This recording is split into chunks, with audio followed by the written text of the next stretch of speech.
Night football tonight featuring two of the most respected coaches in the game. Chuck Knox, first of the Bills, 10th season. The Jets, the Lions, the Rams, and the Bills. The Boulder of the ground game. Number 20, the brilliant one from Auburn, Joe Cribbs, led by number 67, whom you just saw, the blocking of Reggie McKenzie. And so Buffalo has offensive weapons too. But the opponent, one of the greatest coaches of our time, of all time, Don Shula, tonight, seeking his 200th regular season career victory. Developing David Woodley out of LSU, likes the way he scrambles, says there. And developing, too, the 50-year man from Penn State, Jimmy Cefalo, the wide receiver. But Shula has done something else. He has done a new thing in pro football. He has brought in the great reliever and developed him for that very purpose. The Bruce Sutter of the National Football League, Don Strock. So tonight, it's the Dolphins. A Goodyear Blimp Enterprise. It's a perfect night for football. And we're live from the Orange Bowl in Miami, Florida. ABC's NFL Monday Night Football. The Buffalo Bills battling the Miami Dolphins. This ABC Sports exclusive is being brought to you by Datsun, who invite you to test drive the exciting new Nissan Pulsar NX at your Datsun dealers. And by Budweiser. For all you do, this Bud's for you. And by the U.S. Armed Forces. It's a great place to start. Frank Gifford, along with Howard Cosell and Fran Tarkenton. And Howard, quickly warm up your size 7 1/8 computer and run down the overall AFC picture for us. We'll try to simplify it for you. Those 5 teams have clinched playoff berths. Miami is in blue to emphasize that it's an important game for them tonight. We'll get to that in a moment. Let's go on. These teams are still eligible. Buffalo in blue, if they win tonight, they clinch a playoff berth. So a critical game for the Bills. And then those teams eliminated. Now, why is tonight important for Miami? If they can win tonight, win their next game, they get the home field advantage throughout the playoffs. Skipper, we're ready for the kickoff. And we will try to explain why a little later on, because at the moment, as you saw, the Raiders on top of the AFC with a 7-1 mark. They'll play San Diego next Sunday. Set to go. The Bills will kick off. The Dolphins will receive. Efren Herrera to put it in play. That's Fulton Walker. A year ago, he returned one 90 yards against the Bills for a touchdown. The man could fly. Set to go. Big game for both ball clubs in a 9-game season. Herrera. High kick that carries into the end zone. Deep for Herrera. Fulton Walker will stay there. It'll be 1st and 10 at the 20-yard line. And we'll watch as David Woodley opens for the Miami Dolphins. I say open because if you follow these Dolphins, you know that they'll switch around. If he's not going well, they'll bring in Don Strock, as they did last week, who engineered a victory over the Jets. The offensive line, solid offensive line. They move people in and out according to condition. Of course, Tony Nathan will be in there much of the time. When it's a passing situation, they'll bring in a Tommy Vigorito. There they are. Kutchenberg, a veteran who's gone to the Pro Bowl, as both a guard and a tackle for these Dolphins over his 13 years. Woodley looks it over, 1st and 10, 20-yard line for the Miami Dolphins. 2 tight ends are in, Hardy 84, Lee 86, and Andre Franklin is taken behind the line of scrimmage. It was Chris Keating from his inside linebacking position. And let's take a look at that 3-man front that the Bills will show you much of the time. One of the best in the business on the nose tackle, Fred Smirlis. Isaiah Robertson, he'll stay in there against the pass, better against the pass than the run. A couple of youngsters in the middle, Keating and Marv. All in all, a solid defensive team. Fran, the Bills, questionable perhaps offensively. 2nd down and 12 following the loss of 2. Tony Nathan, single setback. He wears 22. From the 18. Woodley has the time, and coming out of the backfield is Nathan.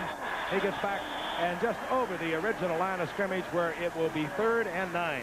What we have here, Giff, are the 2 highest-rated defensive football teams there are in Buffalo and Miami. The 2 quarterbacks, Woodley and Ferguson, are the 2 lowest-rated passers in football. Obviously, the trouble with both teams is instability at the quarterback position. Ferguson, since the strike was ended, has thrown 1 touchdown pass. He's had 12 interceptions. And they have suffered, and tonight is a critical game for the Buffalo Bills at 4 and 3. 3rd down and 9. Out of the shotgun is David Woodley. Flag is down. Woodley fires. Gets it into Vigorito, who would have the 1st down, but again, a flag is down. Referee tonight is Dick Jorgensen. He'll be chatting with us. Number 67, offense. Bob Kutzenberg moving prematurely on the left side, and a first down will be negated. They'll bring it back. Well, now I don't know. They've marked the ball inside the 30, which would be short of the first down, and bring up a fourth. And Offense, still third down. Buffalo takes the penalty, so it will be third down and 14.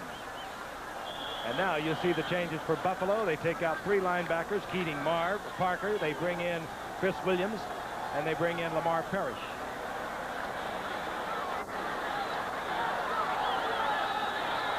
And for the Dolphins, they bring in Joe Rose. He is the receiving tight end. Vigorito in the backfield, number 32, the receiving back out of the backfield. Woodley going for Rose. And a collision downfield on an uncatchable ball, no flag. Steve Freeman, good position on Joe Rose. The ball thrown on the opposite side of Rose, uncatchable.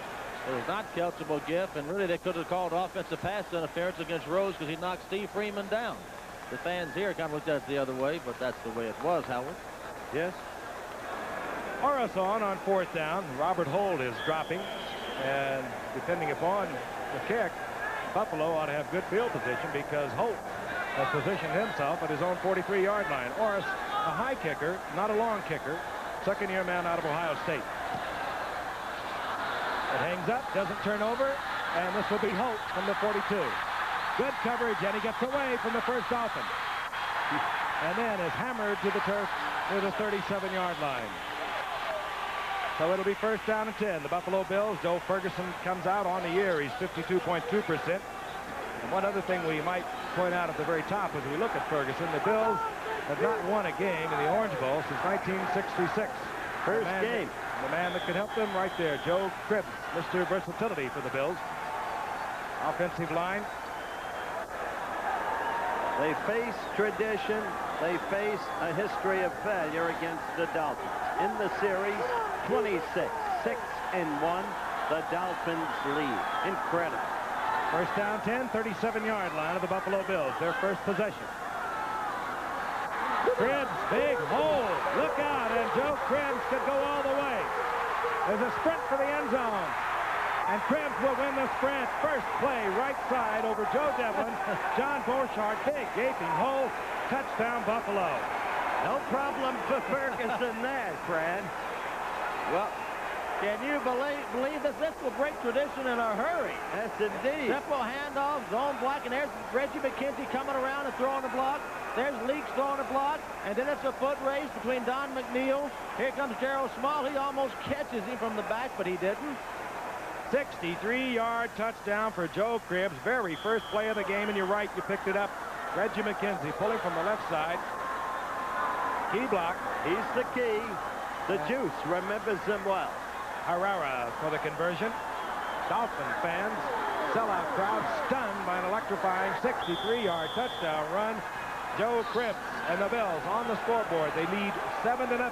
And the longest run of Joe Cribbs' professional career. So as we said at the top of the show, the Bills have offensive weapons too. We'll be right back. That's number 20, Joe Cribbs out of Auburn. Joe, I know Ralph Wilson, your owner, isn't here tonight. Laid up sick just a few miles north of here. But I know you want more money, and you just proved you may be entitled to it. Ralph will love to hear that. Right. Holden Walker deep once again for Miami. He was there a short while ago, as you recall. Herrera to kick off. Bills out on top, 7-0. Flag is down. The Bills were offside of the kickoff. Walker should take a chance no matter what, and he does not. Apparently not seeing the flag. One would suspect the Bills will be backed up and kick from the 30. They were way ahead of Herrera on the kickoff. 1 point, Giff, as we start this game. Listen to the penalty.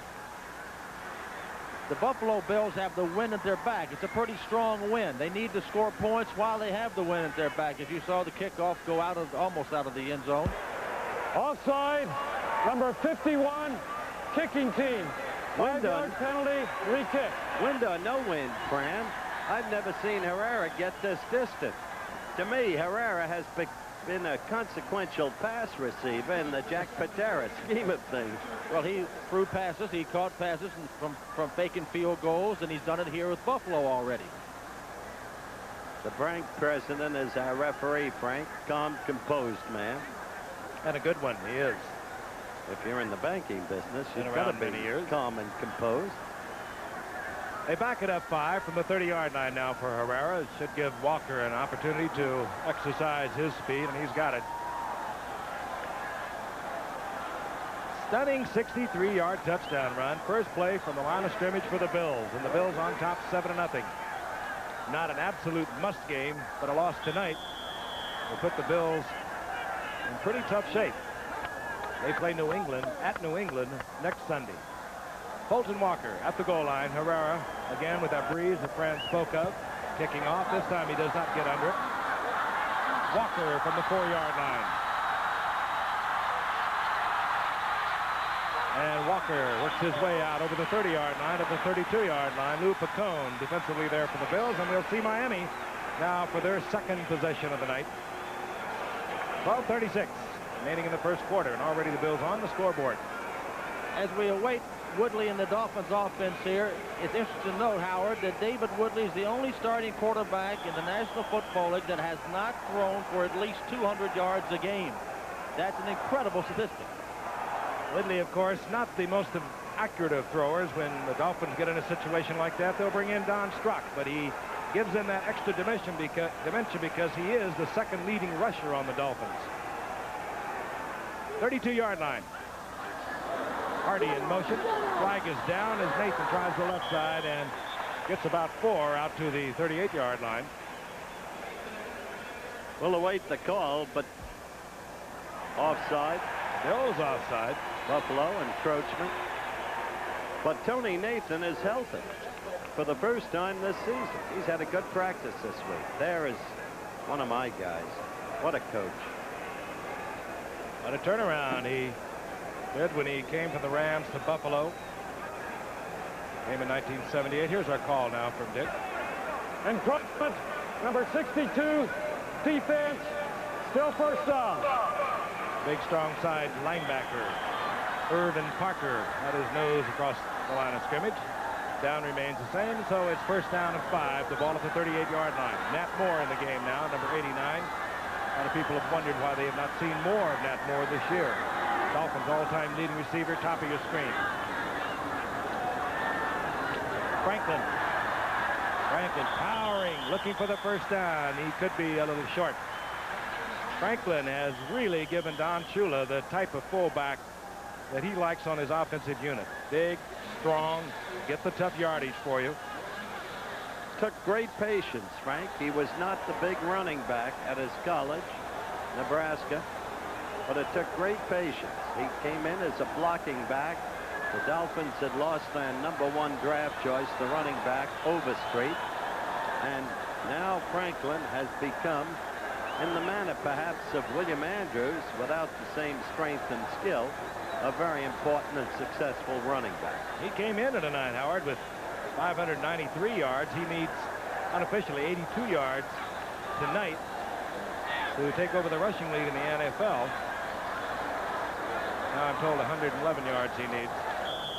Yeah, Freeman McNeil picked up 82 against Minnesota yesterday, so 111 will put Franklin in the lead in the NFL after 8 games if he can do it tonight. Second down, you saw how much. Franklin and Vigorito stay in there together. Now Vigorito flanked out to the left. And Franklin, a single setback. Easy first down to the 45-yard line, and Miami gets their first down. Interesting to note there, Frank, Buffalo did not go into a real tight, short yardage defense. They just about said, okay, Miami, we're going to give up the little 1-inch run for the first down, but we don't want you to strike quick on us and hit a long pass, which Shula's very capable of calling in that situation. Sellout crowd, 75,000 plus. The game is not sold out in time to lift the blackout, so it is blacked out in the Miami area, and that, of course, stimulated sales rather vigorously over the past couple of days. First and 10, just over the 45-yard line. The Dolphins trailing 7-0. We're in the first quarter from Miami. Inside handoff to Nathan. Ball's loose. The Bills say they've got it. Bills are saying they have it. Well, I thought I saw. Well, they do have it. Yeah, I thought they do. I saw Dolphin on it, Gift. Tony Nathan coughed it up right over midfield, and the Buffalo Bills will have good field position again, close to their own 49-yard line. Steve Freeman, the safety, came up with it.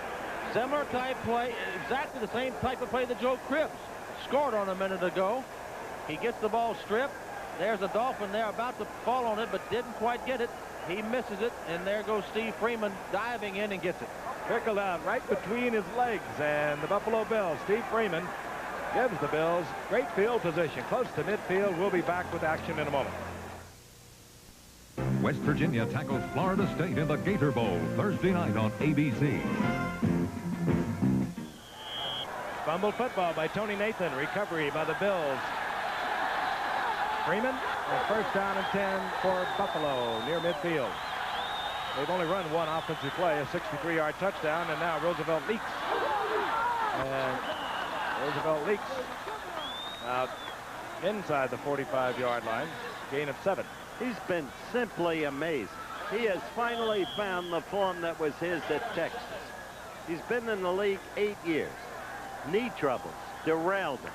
And then, after laying off a year and a half in effect, the knees seem to have healed, and he is running brilliant. Came a cropper with a critical fumble, first one in 73 carries against Tampa Bay, but running brilliant. Second down 3. Ball near the 43-yard line of the Dolphins. Cribbs. And as he does so well, he pecks along until he finds a little gap, slides through it, gets the first down. If when your quarterback is struggling, as you mentioned about Joe Ferguson, and you said that he's thrown since the strike 12 interceptions and only 1 touchdown. When you get a running game going like this, it sure helps his confidence also and makes his job a lot easier. And I'm sure Joe is glad to see Cribbs and Leaks and this offensive line working as they are. It does make the pass offense work so much easier when that defensive team has to think run. 39-yard line, first down 10, Buffalo. Mosley in motion.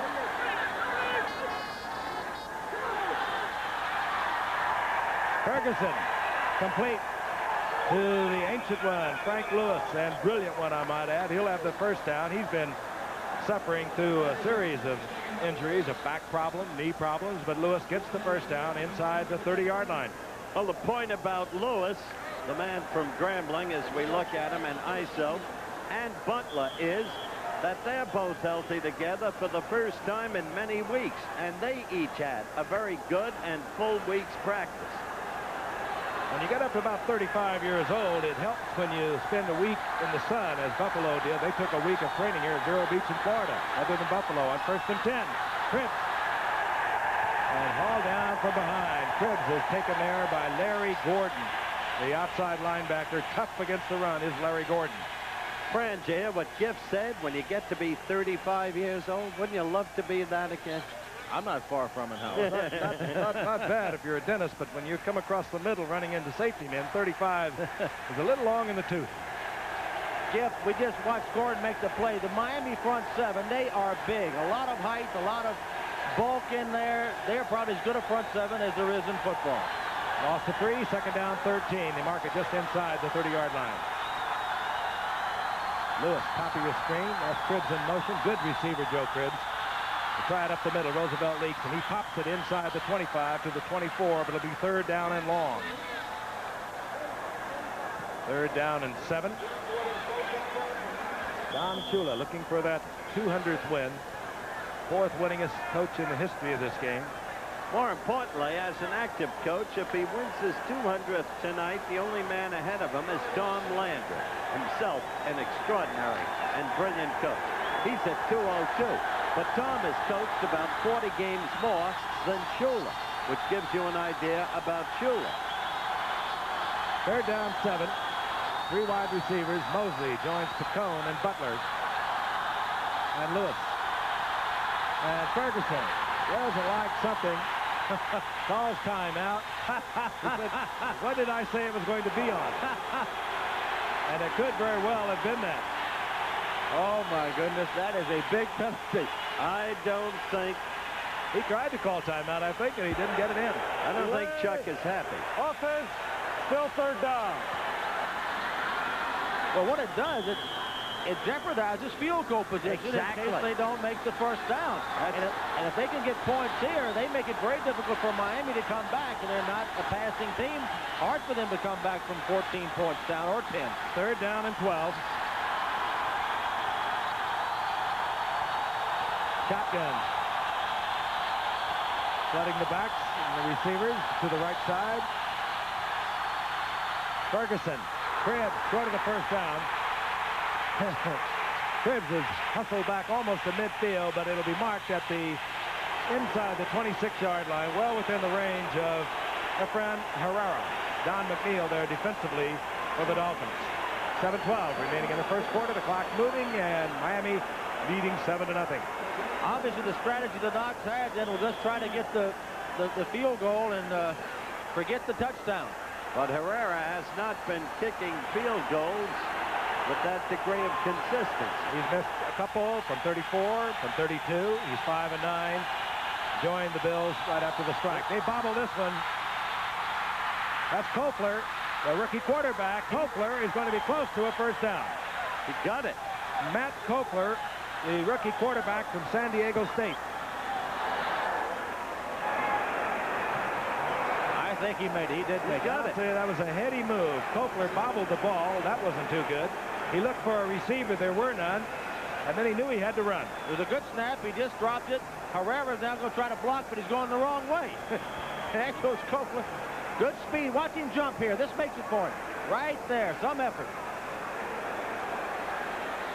Matt Koeffler, great passing quarterback at San Diego State. Broke Dennis Shaw's record down there. Also the records of Brian Sight, but he was not known as one of your basic runners, and he gets a key first down for the Bills. Keeps it alive at the 16-yard line of Miami. Cribbs, big opening in the middle, and Cribbs barrels to the 10-yard line. Gain of 6.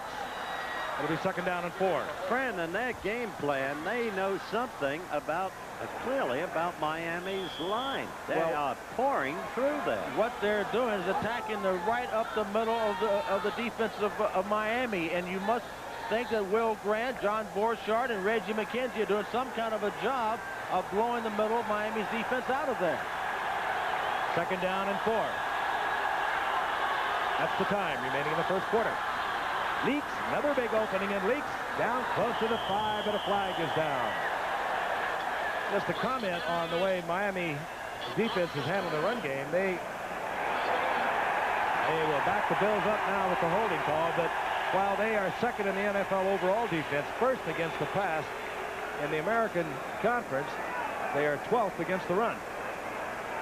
And that is where Buffalo has been exploiting them tonight. It's a very good comment. Holding, number 53, offense, still second down. Will Grant, right where the hole was open, holding for Buffalo. That Borchardt has become a great offensive lineman out of Montana State, unnoticed. Critical start last year against the Jets. Playoff game. Proved out. Second down, 14. Here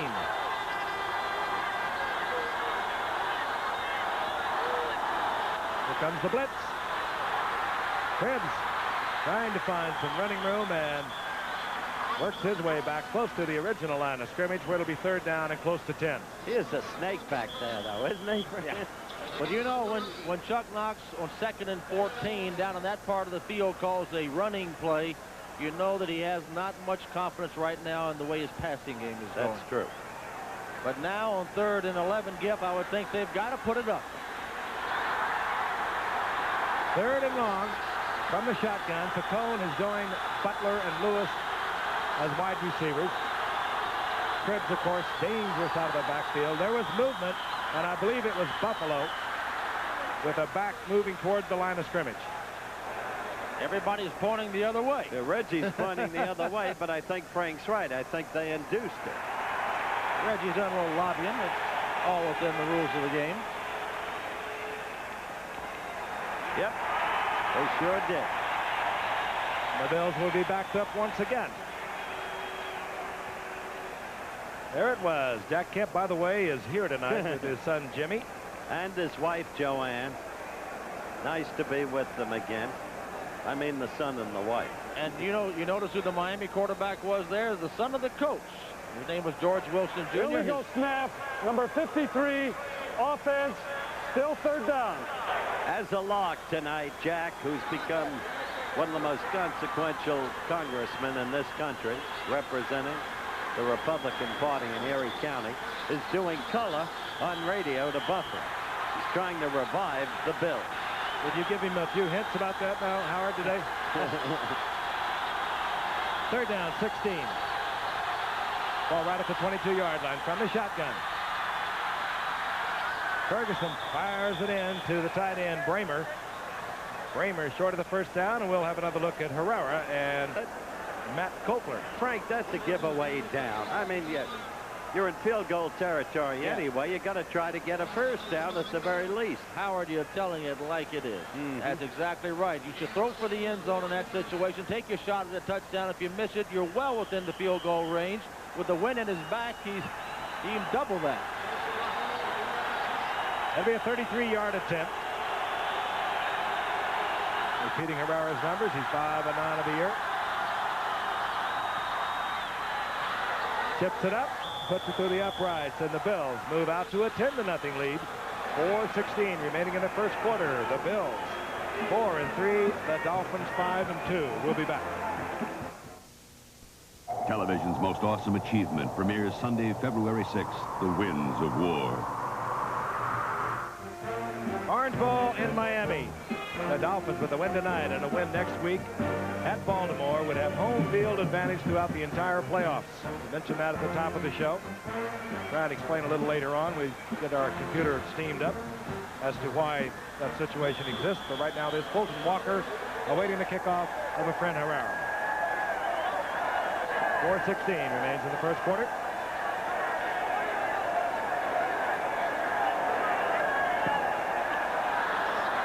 Off the side of Herrera's foot.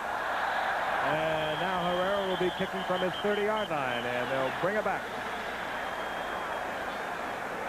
I mentioned the Bills have had problems with their kicker. They drafted out of Syracuse in the 7th round a kicker named Gary Anderson, who was 0 for 5 in preseason. They let him go. They brought in Nick Mickemeyer for the first 2 games.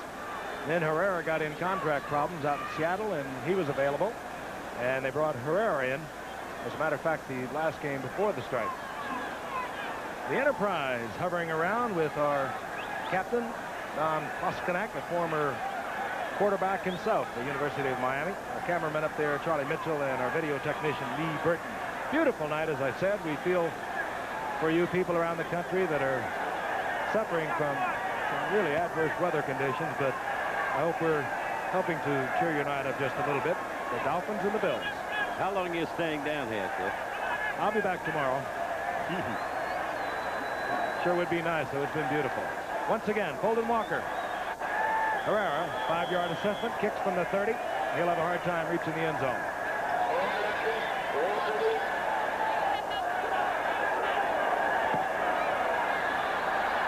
Walker from the 2. Walker again looks to the outside and breaks it out over the 30-yard line, close to the 33-yard line. Reminding you of the bowl action coming your way here on ABC Thursday night. West Virginia and Florida State in the Gator Bowl, and then number 1 Georgia, led by Heisman Trophy winner Herschel Walker, meets number 2 Penn State in the game for the national championship. 8 o'clock Eastern time, New Year's night. And Fran, since Herschel came to your alma mater, he has really turned their program around. Before Herschel came, they were 6-5. The 3 years he's been there, there are 33 wins and 2 losses, Howard. That man is a mountain. He is indeed. Riding. 34-yard line, 1st and 10.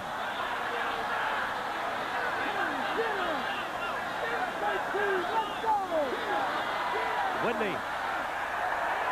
Duriel Harris. And they say yes. Duriel Harris close to a first down. Now that was well played on both things. Woodley threw the ball well, and Harris came back on the football. He did, and Mario Clark covered it as well as the cornerback did cover it. Perfectly executed offensive play, good defense. That'll help Woodley's confidence, I'm sure. Duriel Harris, one of the more acrobatic receivers in pro football. Doesn't have that great speed, but he can find that opening. You always had receivers who knew how to come back on the football. Gilliam in his good years, Armand, Sammy White too. You know, Brent? I was really blessed with great receivers, and they were smart receivers. And when I scrambled, they ran to me. And you talked about them. Sammy White also, Bob Tucker, a lot of them. Defensively now for the Bills, they're fine. Defensive linebacker Jim Haslett in the lineup. Had orthoscopic knee surgery 4 weeks ago, and they were concerned whether or not they should try and bring him back, but he's worked well in practice, particularly this past week at Vero Beach, where it's been a little warmer than it would be in Buffalo. He's in there, and of course Shane Nelson, their great inside linebacker, gone for the season following this year's first game. So they've had to make adjustments. You saw how much, second down and inches. Nathan stacked up, but he's to the 45-yard line for a first down. And speaking of the Sugar Bowl, Howard, one of our friends and pals and great production man, Chuck Howard, will be there. And he had himself a tragedy. A very great tragedy. His dad suffered a heart attack, passed away. And, of course, everybody at ABC extends our deepest sympathies to Chuck, to everybody in the family. But Chuck's a soldier, and he'll be producing the Sugar Bowl game. First down at 10, 45-yard line. 2:45, the clock is moving here in the first quarter, and the Bills on top 10-0. Rolled out by Woodley. Woodley first down and more before he's collared by Parker inside the 45-yard line, and a flag goes down, and Parker might have got a little overly aggressive with Woodley. He clearly did. That will be paced off. Well, let's watch. Here's a typical Shula play. Luke uses the running ability of Woodley. He had a receiver deep. He's going to go out of bounds. Let's watch Parker. Yep, he got a little overzealous there, and they threw the flag, and they tacked on 15 more. But, Howard, I love to see a Shula game plan. He's down 10-0, but he's not panicking. He's not throwing long passes. He's running the ball, the short passes, and keeps the drive going. You're exactly right. Personal foul, unnecessary roughness, out of bounds, number 62, defense. First down. In that vein, Fran, let me tell a quick story. It's right before the opening game. Miami against the Jets, Shea Stadium. Shula asks for a meeting with the officials. He says, gentlemen, I have two things to ask you. One, remember that a quarterback out of the shotgun can become a receiver. Then the official said, what's the second thing? He said, don't tell the Jets. And, of course, Nathan threw to Woodley, who had taken the shotgun, giving it to Nathan. Woodley touchdown. That's Shula. First down, 10, Franklin. Close to the 26-yard line for a gain of 3, perhaps 4. Call it second down and 6. True story, Gift. I know. The man is always working, always in the middle of the game. But he's smart. He says you don't beat the Jets or any team on gimmicks. You beat them on good, solid football. Remember, he lost the Super Bowl game to the Jets January 12, 1969. His late owner, Carol Rosenblum, said he couldn't win the big one. But he's won since then. Second down, 6. Woodley, timing pattern, and it will be picked off. Intended for Vigorito. Steve Freeman reading it perfectly. Woodley just tried to lay it up. And coming down with it was Steve Freeman. That was just plain a bad pass, Fran. Well, the man was totally covered. Beautiful coverage. It starts off with a bad decision. It's easy to see it from up here. Everybody says that. But Woodley should have been throwing to the right. Instead of throwing to the right, he throws to the left. He had no chance at all over there. Freeman had to play defense beautifully. Interception resulted. Vigorito moved the score out and down. Freeman read it all the way. Turnover. We'll be back. Steve Freeman gets the turnover for the Buffalo Bills, who are ahead of the Miami Dolphins, 10-0, 1:43 remaining in the first quarter. The Bills have the ball at their own 4-yard line.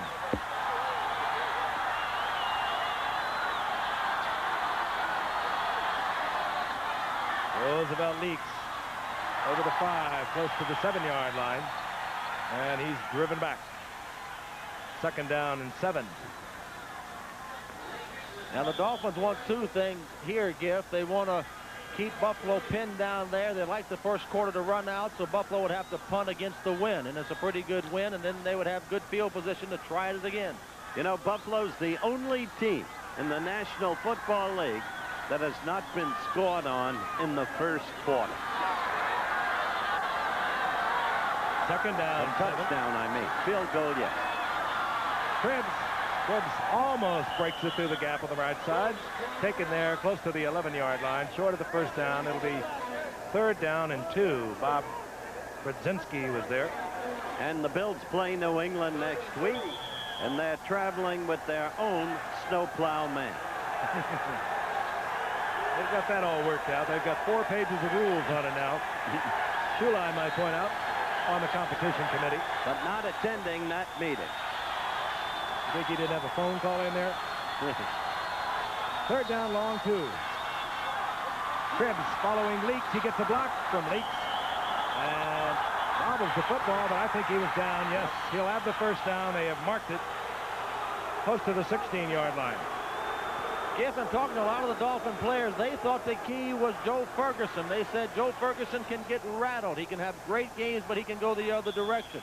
So far tonight, really, Joe Ferguson hasn't been a factor. Chuck Knox has taken the game away from him. He said, Joe, hand the ball off to Cribbs and Leaks, and that's what they've been doing. Hey, that can't happen. We saw him a year ago.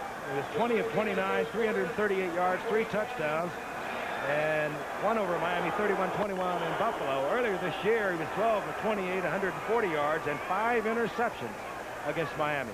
He can be erratic. Into the first quarter, we'll be back.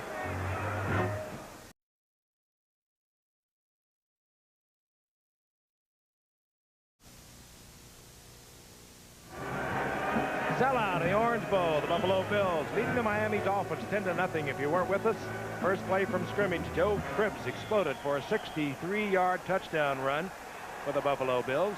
Jimmy Connor's here tonight. Whether he knows it or not, our Davis Cup captain, Arthur Ashe, is also here tonight. It's a big night for tennis, and start playing Davis Cup, Jimmy. From the 16-yard line, first down Buffalo. Roosevelt Leaks battles his way close to the 20-yard line for a gain of about 4. It'll be 2nd down and 6.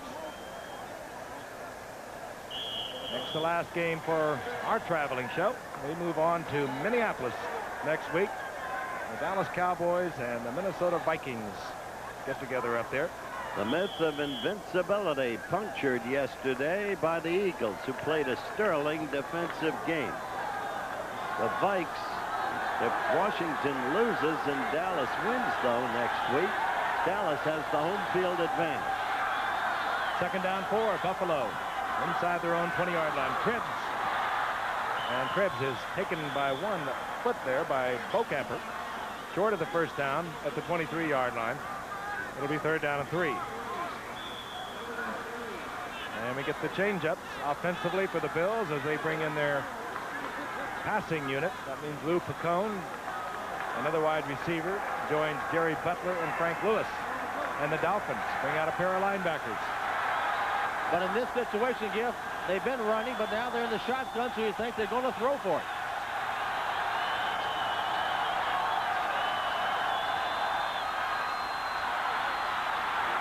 Wide open is Picone. A flag is down, and it could have been a late hit on Ferguson because the flag came late. Picone has the first down yardage. He's up around the 38-yard line. Interesting the way they put Picone in on short passing yardage situations. Frank was right on the call. They used Picone instead of their #1 draft choice, the speedster Perry Tuttle from Clemson, because Picone is a hard-nosed, tough little guy and great on short passing yardage situations. And you just saw the hit in the head by Bocamper. Watch this. You cannot hit the quarterback in the head. Ferguson gets rid of the ball. Thrown to Picone, and there's the hit right in the head. If he'd have hit him lower, it would have been a legal play. But he didn't. And the first down yardage obtained by Picone. The penalty tacked on, and the first down for the Bills with a 10-0 lead is at the 47-yard line of the Miami Dolphins. We are in the early going of the second quarter. Leaks back in along with Cribbs. Setbacks for the Bills.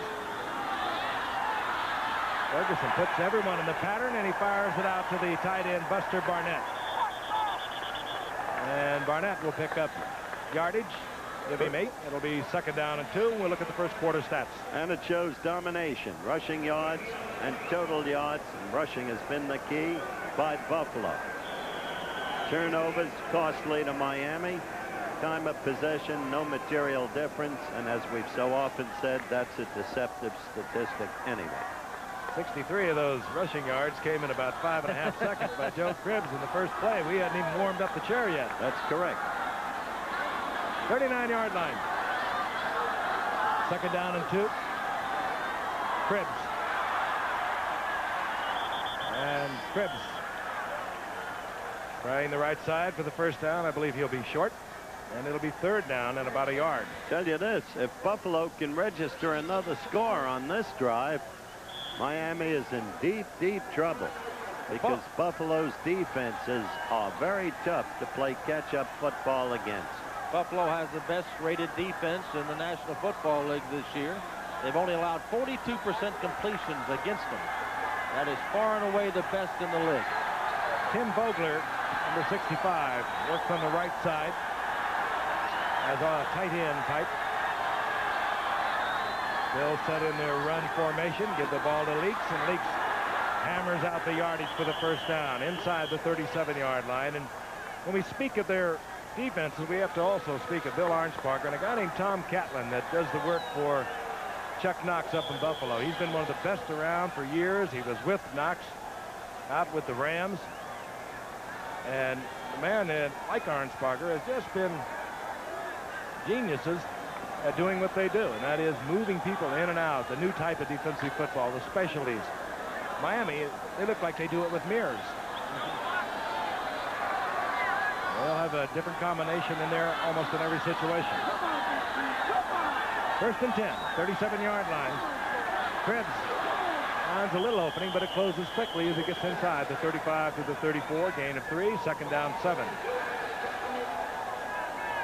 You know, they've taken this drive. They're going against the wind. They're doing about anything they want. They've thrown the ball short. They've run the ball inside, outside. As you look at Bill Arnsparger there. And he's trying to find some way to stop this Bill offense. And really what he's got to do is stop the run because the pass has not been the weapon. It's a rare look. We see a lot. We watch the offensive plays being called, but that was the defensive signals being called by Arnsparger. 2nd down and 8. Here comes a full blitz. Ferguson has to go quickly to Bramer, and Bramer had not made the cut. Incomplete. They brought everyone that time. And when you're getting beat defensively, Frank, you know you got to do something different, and Arnsparger did. He went in and had a safety blitz. Do something to get your defense going, get the adrenaline going, and that's what he did then, and they put pressure on Ferguson.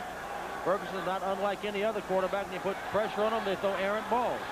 They're down long 7. The ball just inside the 35-yard line. Miami adds Fulton Walker, Maslowski to their defensive secondary. 6 men back there. They bring Dewey on the blitz. Ferguson fires the ball complete to Pacone, but he's short of the first down at the 30-yard line. I just don't understand calls or plays like that. Again, short of the first down. Well, he only needed 7 yards, and he ran about a 4-yard pattern, an outside receiver, and you got to run deeper than that. Great coverage by Gerald Small to prevent the first down. And for Herrera, it's going to be something like a 47-yard effort, 48-yard effort. He made one at 49 earlier this year. He may make it, but when you play this way, you're playing not to lose, and that way you rarely win. He's kicking into a breeze. It's tall enough, but it hits the crossbar and bounces back into the end zone. No good. And the line of scrimmage for the Dolphins will be the 30-yard line.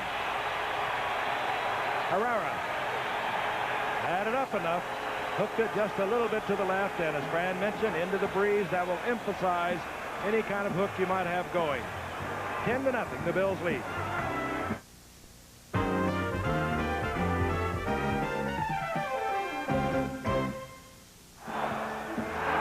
Herrera misses from a 48-yard attempt. The Miami Dolphins down 10-0, have a 1st and 10, their own 30-yard line. Dolphins again up against Tough defense in the Buffalo Bills. First in the NFL after 7 games. But Giff, when you have a chance to put a team away like the Dolphins, you put them away. If you don't, it'll come back to haunt you. 10 points is not a big lead. They can make that scoreboard look like a pinball machine, and they get things happening. Buffalo in motion. Reverse to Duriel Harris. Harris picked up a good block on the outside. David Woodley to Franklin, and it came back to Duriel Harris. He has the first down at the 42. You'll watch the pitch from Woodley to Franklin, to Duriel Harris, and really the defense of the Bills. Watch this block by Kuchenberg. He just sets up right there. Right there. That was Newman, I think. Yeah, Newman hit him. Freeman runs him out. Roan runs him out. But the Bills weren't fooled on the play. It was just a well-executed reverse play by the Dolphins. And there's old Duriel Harris. They'll throw you a trick once in a while, the Dolphins. Just keep you honest. The first down is at the Dolphins' 43-yard line. Franklin over the 45 for a gain of about 5 to the 47-yard line. Every time you watch Andre Franklin, you see a vastly improving football player. Howard mentioned didn't have those big numbers out of Nebraska, but he was blocking for 1,000-yard rushers such as Rick Byrne, I.M. Hip, Jarvis Redwine. He just basically is learning how to run. And he is now hit. Second down, 5. Franklin again. Franklin just carrying tacklers short of the first down by about a yard. It'll be third down and 1 inside the 49-yard line of Buffalo. That's Reggie McKenzie, number 67, roommate, O.J. Simpson. Taught and trained the Juice. He'll tell you all about it. He is a great man. Quite a leader on that football team. He's more than just a guy that blocks people. He's got a great big heart, and he's a tremendous leader for that group. Third down and 1.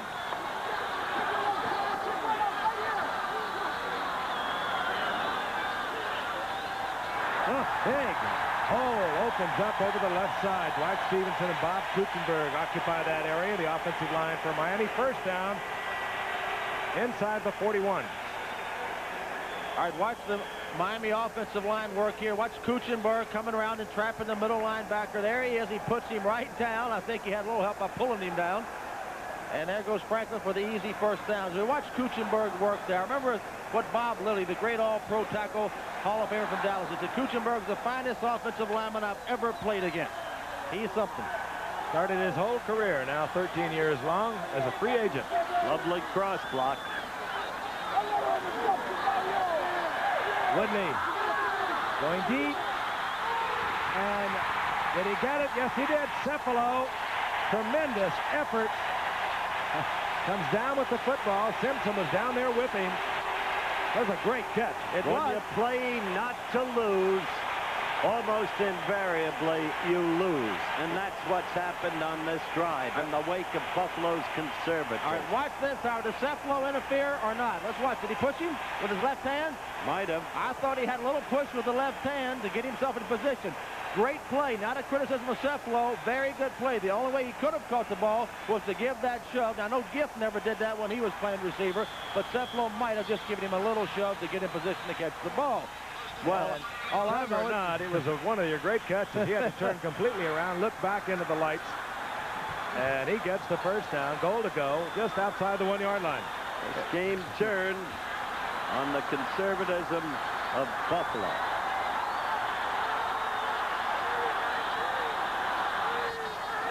Franklin and Nathan the setbacks.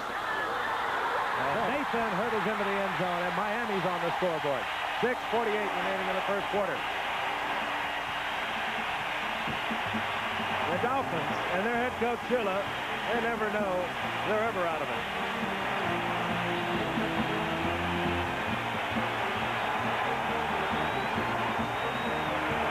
Tony Nathan over the left side.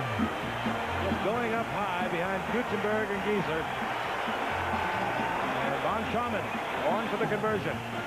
Uwe kicked the biggest field goal of his life against the Jets. 3 seconds left on the clock. Hey. No contact made. The Bills move back. Brock gets it down. Snap by Kuchenberg. Execution perfect, and we have a 10-7 ball game. The Bills over the Dolphins. 6:48 remaining in the first half. Such an important game for both ball clubs. Stay with us. We just stole this new Nissan Sentra. New Nissan Sentra. You need this car. We stole it. For only $49.49. Ultra mileage. Front-wheel drive. Plenty of power. 5-passenger room. Still only $49.49. I need this car. You need a Nissan Sentra. Steal.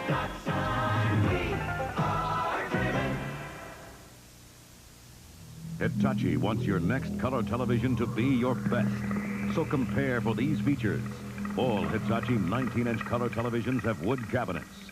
Hitachi has signal tracker control. It automatically monitors and corrects the color picture before you see it. And our 10-to-1 limited warranty far exceeds what many others offer. When you compare, the choice is clear. Hitachi, a world leader in technology. This is the ultimate contest. Number 1, Georgia. Number 2, Penn State. The game for the national championship. The Sugar Bowl. New Year's night on ABC. Buffalo would like to see Mike Mosley, a first-year man out of Texas A&M, handle the kickoff of Uwe von Schaman. He leads the NFL in returns. Really kept them in the Tampa Bay game a week ago until they lost it inside the last minute. And von Schaman tries to kick it away from Mike Mosley. He hooks it out of bounds, and now von Schaman will have to kick from the 30-yard line. It's interesting, both kickers, Geb, kicking with the wind at their back, have hooked 3 kickoffs to the left. Now, when you're a sidewinder kicker, it is kind of difficult to direct that football and get any distance out of it. You're going to get a little bit of a hook. A little bit about Mike Mosley. He was a third-round pick a year ago out of Texas A&M as a wishbone quarterback with 4.3 speed. Pulled a hamstring in training camp, was on the injured reserve all last year, and has been a fine performer for Buffalo this season. Von Schaman talked it over with his coverage unit. There's Mosley. Back there with him is Robert Holt. If, as we await the kickoff, be interesting to watch the strategy of Buffalo when they get the ball. Miami's going to be fired up defensive, which means it'll be very tough for Buffalo to run the ball. I think it's going to go right back on Ferguson's shoulders, and he's going to have to deliver in a very tense situation. And that means he'll be going against the number 1 ranked pass defensive team in the NFL after 7 games, the Dolphins.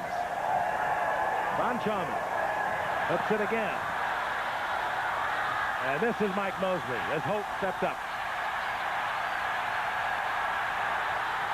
Mosley tried to get it outside. Good coverage. They take him inside the 20. A flag comes down late. And we could have had a late hit. I think it was a spear. Somebody speared him in the ribs with a helmet, it looked like. And that'll be 15. That makes it a good return. Yeah, it does. Up to the, takes it to the 35 or 34. And that's a lot better for the offense. The Bills leading 10-7, 6:29 remaining in the first half. Take a look at that spear or late hit. Or I think it's going to come about right now. If it, there it is. There's the head. Oh, yeah. And he got him. Ron Hester in there late. And heavy and hard. 34-yard line for the Bills. First down and 10.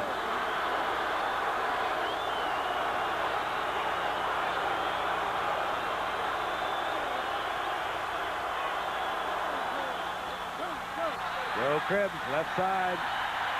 Not much happening there behind Ken Jones and McKenzie.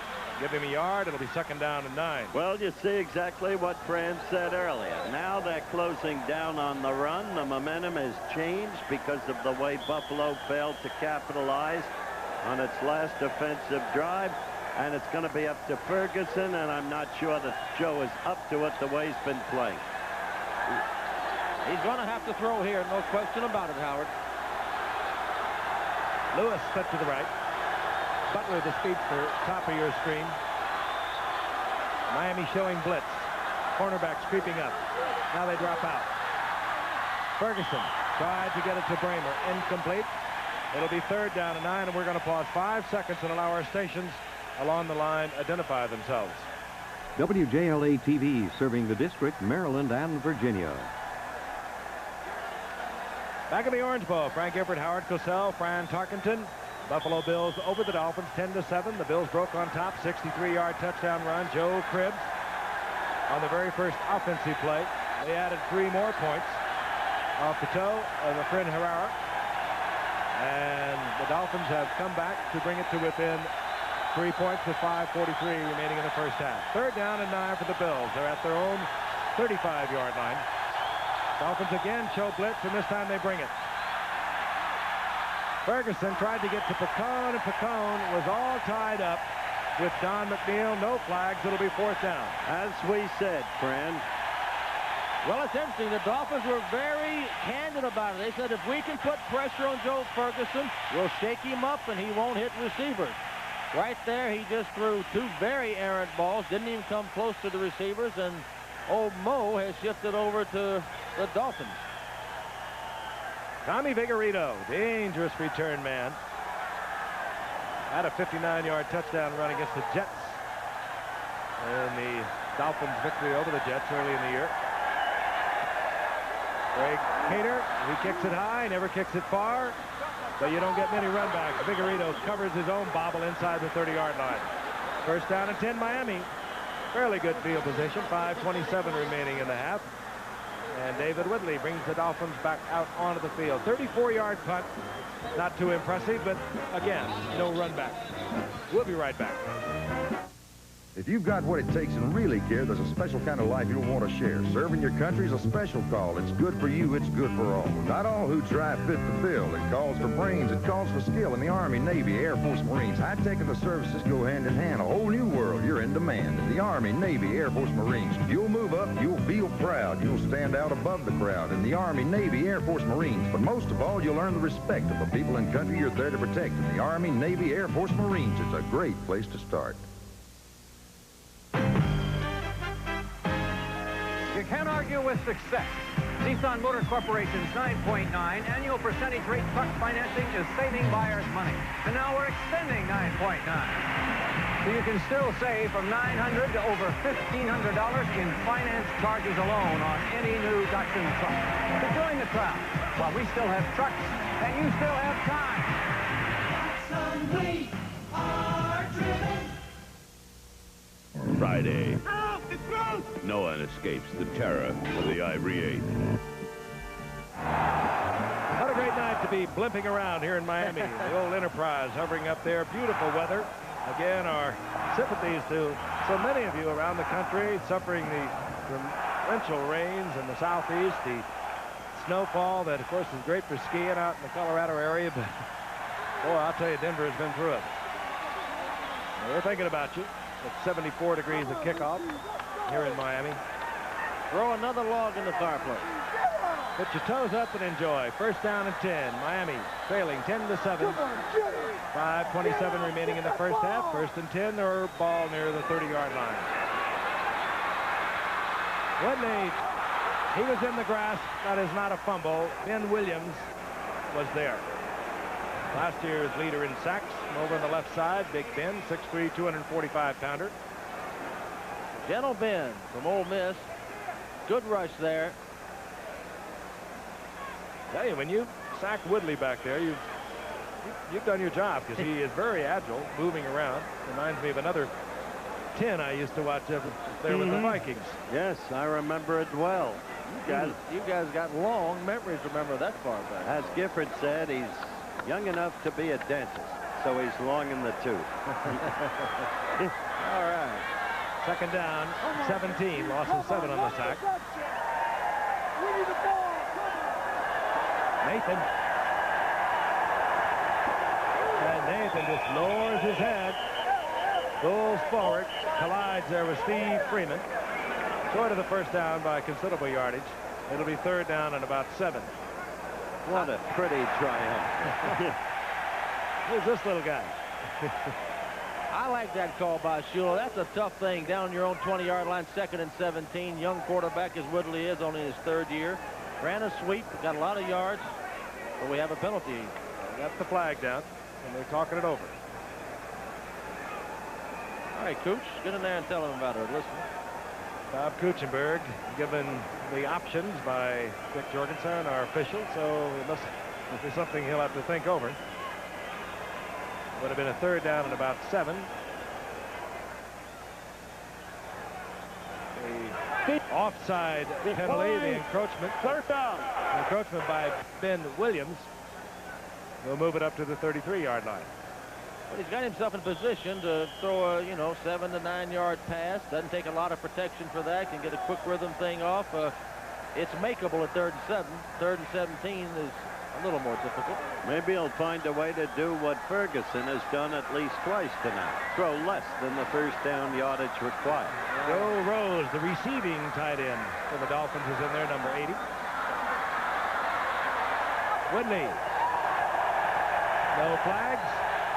Tommy Vigorito trying to get through the football, to the football through Rod Cush. The ball again uncatchable. If he had gotten away with that, it would have been a miracle. Yeah. He was the one creating the interference. I mean, he throws it into a crowd here. Bad throw by Woodley. Watch him. Vigorito goes right into Cush. Cush has position. That was offensive pass interference. Of course it was. Defensive pass interference. It's ridiculous. Mike Mosley. There he is. Oh, brother Robert Holt's in there now. Orris, the punter for Miami on 4th down. Orris gets one to turn over. And here comes Holt. And Holt works his way out close to the 30-yard line. Steve Potter down there defensively for Miami. With 4:30 remaining, the Buffalo Bills have the football back. They have a 3-0 lead in a game that is so critical to them. Here's to meeting new faces in new places. For that first day on the job, this Bud's for you. This Bud's for you. There's no one else who does it quite the way you do. So here's to you.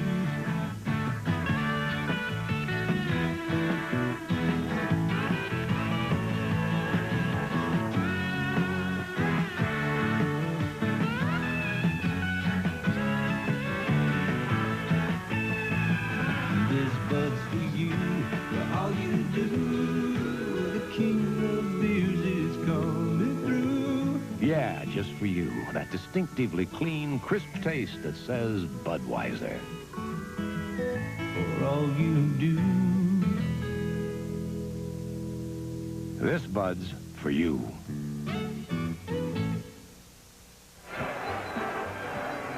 The Buffalo Bills have a 1st down and 10. The ball just inside their own 30-yard line. Gift, they've been running on 1st down every time. They need to loosen it up. A good play here would be a pass on 1st down. Let's see if they do it. Jerry Butler, speedy wide receiver, top of your screen. He's the deep man. Frank Lewis is flipped to Ferguson's right. Play action. Wants Butler and has to settle underneath to the tight end, Bramer. Bramer close to a 1st down, depending upon where they mark it, and he's got it. I think he is going to pick it up. Francis connected. That's it. Well, when you have the running game that they have, and Miami's got to respect it, on 1st down, they've got to play the run. You don't get the pass rush. You don't get the pass defense. It's a very good call. Good going, Chuck Knox. And a broad the 1st down. In broad perspective, they've got to reestablish some offensive momentum. They gave it away and led to Miami's only touchdown. 3:45. The clock is moving here in the 1st half. Bills on top, 10-7. 1st down and 10. Inside handoff, Joe Cribbs. And Cribbs struggles for about 3. It'll be 2nd down and 7 as they'll mark it close to the 43-yard line. They ought to come back with another pass on 1st down, Fran, at that point. Well, it's good to run the ball in this league. You need a running game, but you win it with the pass. That they've established. They've established the running game. Miami got wise to it, started to close it down. Arnsparger made adjustments. But now, tougher to throw in this situation. Miami plays the pass and play it well. 2nd down, 7. Bills near their own 43-yard line. Play action again. Ferguson. Frank Lewis, or rather Butler, near the 40-yard line. He'll have the first down. Here's some player. That kid from Clemson. He is a great player. Watch Butler against McNeil here. He's going to fake him to the inside. Oh, he's just taking him straight outside and just leaves him. Beautiful cut. He's got McNeil beat by 5 yards. He has so much speed, you'll have to lay off there are things Butler. Frank, you'll remember, there are things you just don't understand. We had Buffalo against Minnesota at Rich Stadium right before the strike. And Minnesota totally dominated the first half, and Buffalo never threw to Butler. Second half, they kept throwing to Butler, and Buffalo came from way behind and bailed the game out. First down, 10. Ferguson, strong arms down in the general area of Frank Lewis, who had turned to the outside, but Ferguson under pressure just released it deep. It'll be second down and 10. Clock stop, 2:03. Buffalo in possession of their 3 timeouts. You know, Joe has a good short passing game going. He hit Bramer, who's good at finding a hole in the defense. He hit Butler short. That time he tried a long ball. Nothing was there, and he threw it out, which was a wise decision. 8 of 12, 76 yards. Now for Ferguson. Capable, very capable, having explosive days. But then he can have one of those dog days, too. Second and 10. Blitz picked up. Roosevelt leaks. Flag is down, and Frank Lewis is complaining downfield that he was interfered with. Well, he got a flag out of it. He got a flag, but Jeff, it's going to be on Frank Lewis. Well, he did the right thing. He complained. Well, that's like Figueredo on the earlier play we watched. So that'll negate about an 8-yard pickup. Roosevelt leaks. A lot of these men are studying acting instead of playing. Interference, number 82, offense, still second down. Take a look at it. He's working in against Don McNeil. Here he goes. Let's see what goes on here. Well, he did kind of just shove him, didn't he? He kind of put his hands out and shoved McNeil down. There's a Stanislavski movement by McNeil. Speaking of acting, one of the finest. 2-minute warning. And it'll be second down and 20 for Buffalo at midfield when we return. NFL Classics, presented by Shearson American Express. Here's the poem written in pictures. It's called O.J. Simpson Runs with a Football. Runs with instinctive grace, with speed triggered by power. In 1973, in a monumental effort of talent and will, O.J. slashed and dashed his way to the best season any running back ever had, breaking Jim Brown's unbreakable record and dazzling the nation by rushing for 2,003 yards. How many ways can Shearson American Express turn idle cash into working money? I can do it with the financial management account. It unifies your assets so it can keep all your money working all the time. I can do it with all kinds of commodities or all kinds of option programs. I can reduce your tax burden with tax shelters and tax-exempt bonds. Let us turn your idle cash into working money. Call the flagship of the financial world, Shearson American Express. The numbers for Joe Ferguson on the night. Pass interference called against Frank Lewis. The offensive receiver for Buffalo has backed the football up to midfield. Is second down and 20. What he wants here, Giff, he wants a 10-yard completion. He's trying to get this in 2 bites, not in 1.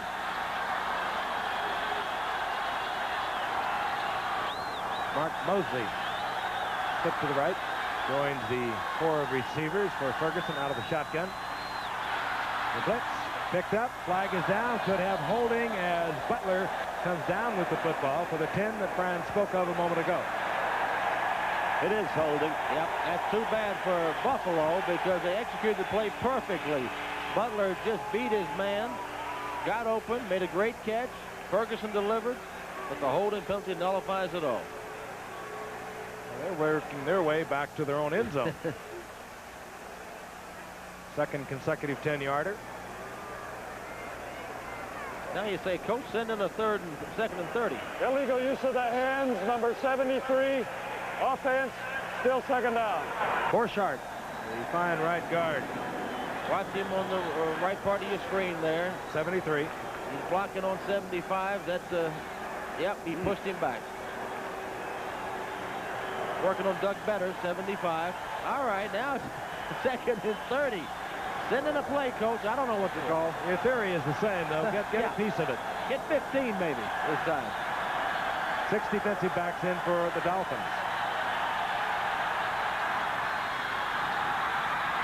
And picked off. Fulton Walker got the deflection. Also going up for it, Blackwood, I think, deflected into the air, and Fulton Walker gets his 3rd interception of the year for the Dolphins. They have 1:41 on the clock, and they have 3 timeouts. And Joe is angry, but Giff, as you saw, he just kind of threw it up. He just sure threw it into a lot of traffic. Watch here, he throws it down the middle, kind of wobbles and throws it up for grabs, and there's a free safety in there, gets tipped around by Frank Lewis, and Fulton Walker intercepts, and the Dolphins have a chance.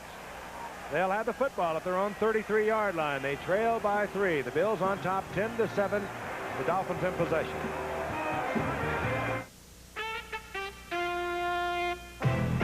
You're gonna want one.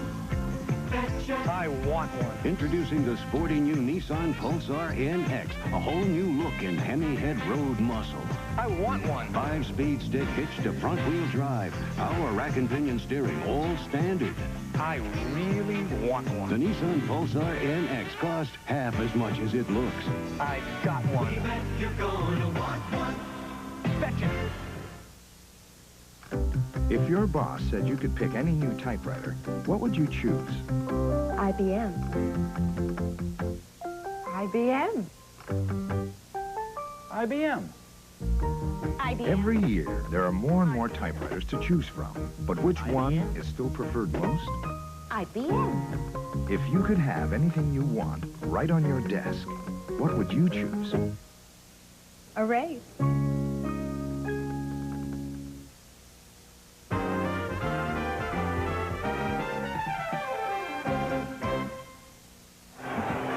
Fulton Walker, a 6th-round draft pick of a year ago out of West Virginia, does a lot of things for Miami in their pass prevent defense. Returns kicks. Made a couple of starts as a rookie a year ago. At the corner. They're doing a lot of things at Morgantown these days. You'll find out about West Virginia in the Gator Bowl. 1st down and 10, Miami. Their own 33-yard line. Again, they have 3 timeouts, 1:40 on the clock. Woodley. Nathan looks around before he had possession, incomplete. That one you cannot blame Mr. Woodley for. Well, the thing that I like about it, all kind of quarterbacks can throw the football, but a quarterback in reading coverage wants to find the receiver that's got single coverage on him. You cannot double everybody. He found that receiver. He delivered the ball to Nathan, who had beaten Isaiah Robertson, but he dropped it. It'll be 2nd down and 10. Clock stopped, 1:35. Plenty of time for Miami to add at least 3 to tie this game up.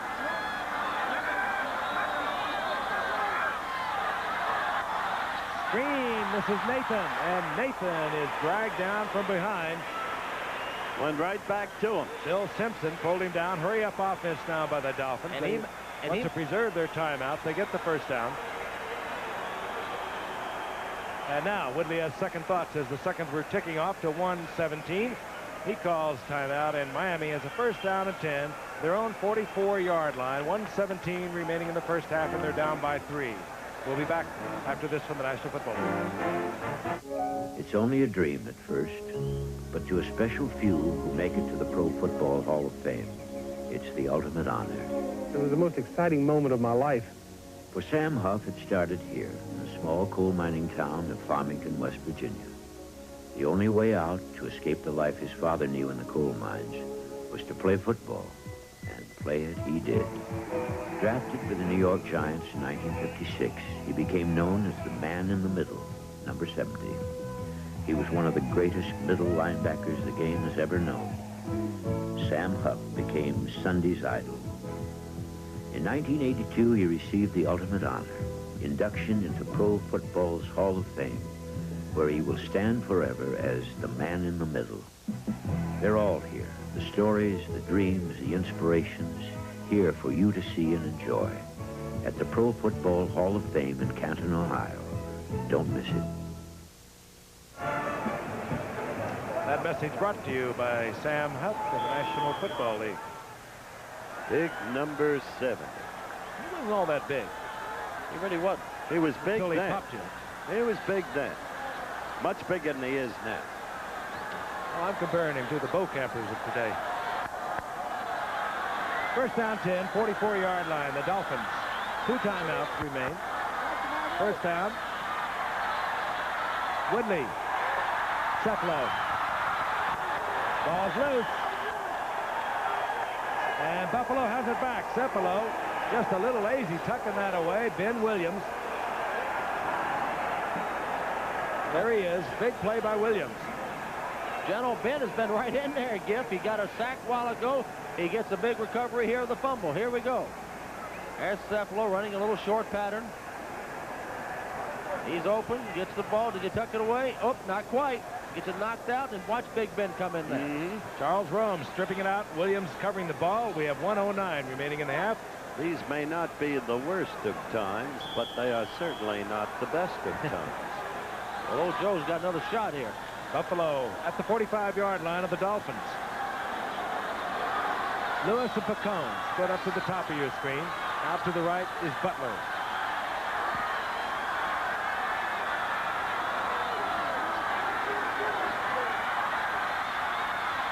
Ferguson whips it away quickly, and it's complete. It goes to Pacone. He gets 4th, the most out of it. It'll be 2nd down and 6, and Ferguson calls timeout with 1:01 remaining. Bills now down to 2 timeouts. Earlier, we gave you the AFC standings.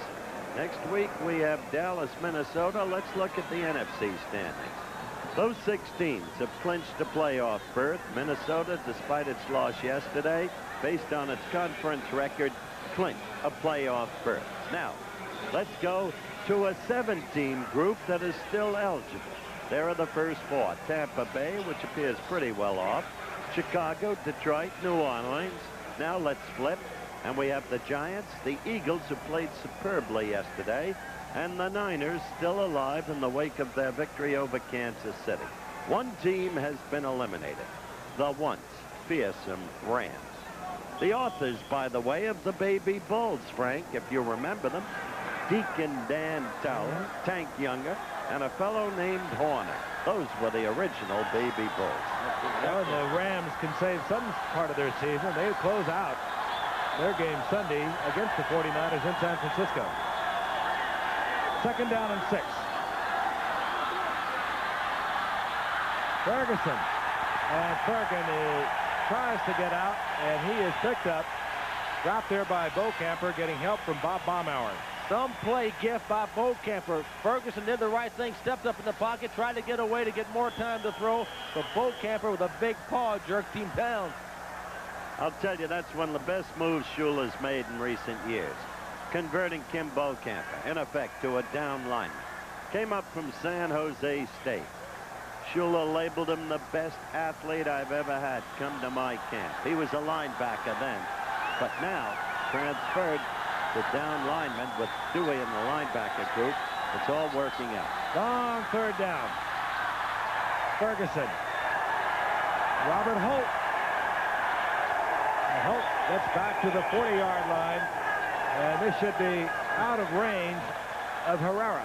All right, of course. Again, I find that playing not to lose. You're still in the first. Same kind of conservative philosophy that has stripped this team of its initial offensive drive. Ferguson calls timeout. Look to the bench. Chuck Knox trying to ascertain what he must do on 4th down and about 5. The ball at the 40-yard line. It would be about a probably a 57-yard effort by Herrera. There's a team that may be back if yesterday was any evidence. Let's go to Three Rivers Stadium in Pittsburgh, Pennsylvania. New England without the snowplow against the Steelers. 23-7 Steelers. 4th quarter. Kavanaugh back to throw. Pats trying to fight back. Stanley Morgan. Touchdown. That made it 23-14. But only 2 plays later, Terry Bradshaw, back as we know him, maybe the most productive quarterback of our time.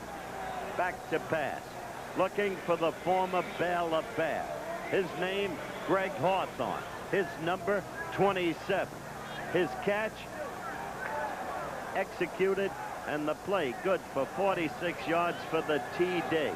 And so the Steelers went on to crush the Pats 37-14. Their record 5-3.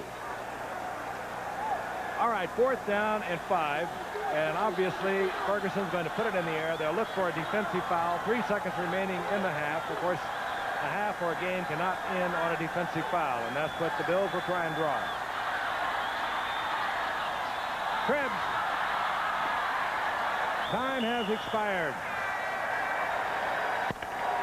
So the Bills go into the locker room with a 3-point lead over the Miami Dolphins. And we'll be ready for our halftime features after this message and then a word from our local stations. Stay with us.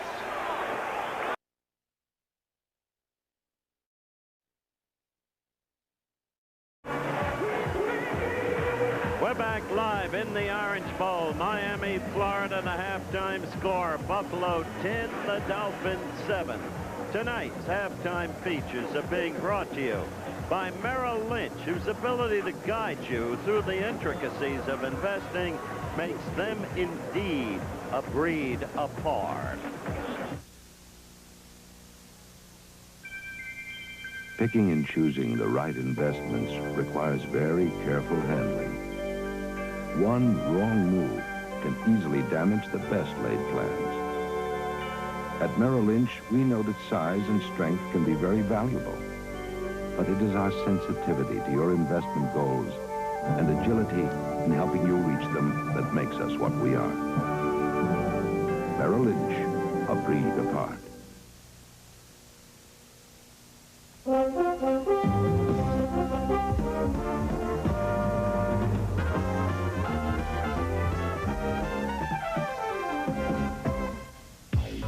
Halftime highlights. Seahawks against the Bengals. Riverfront Stadium in Cincinnati. Pick up with first quarter action. Last play of the quarter.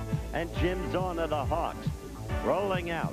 Looking for Steve Largent, number 80, as always. Ready to release. But getting in the way, the great veteran defender, as he's done so many times before, Ken Riley. Returning at 18 yards to set up the Bengals' first touchdown. That made it 7-0 Cincinnati. In the second quarter, the Seahawks tried to strike back.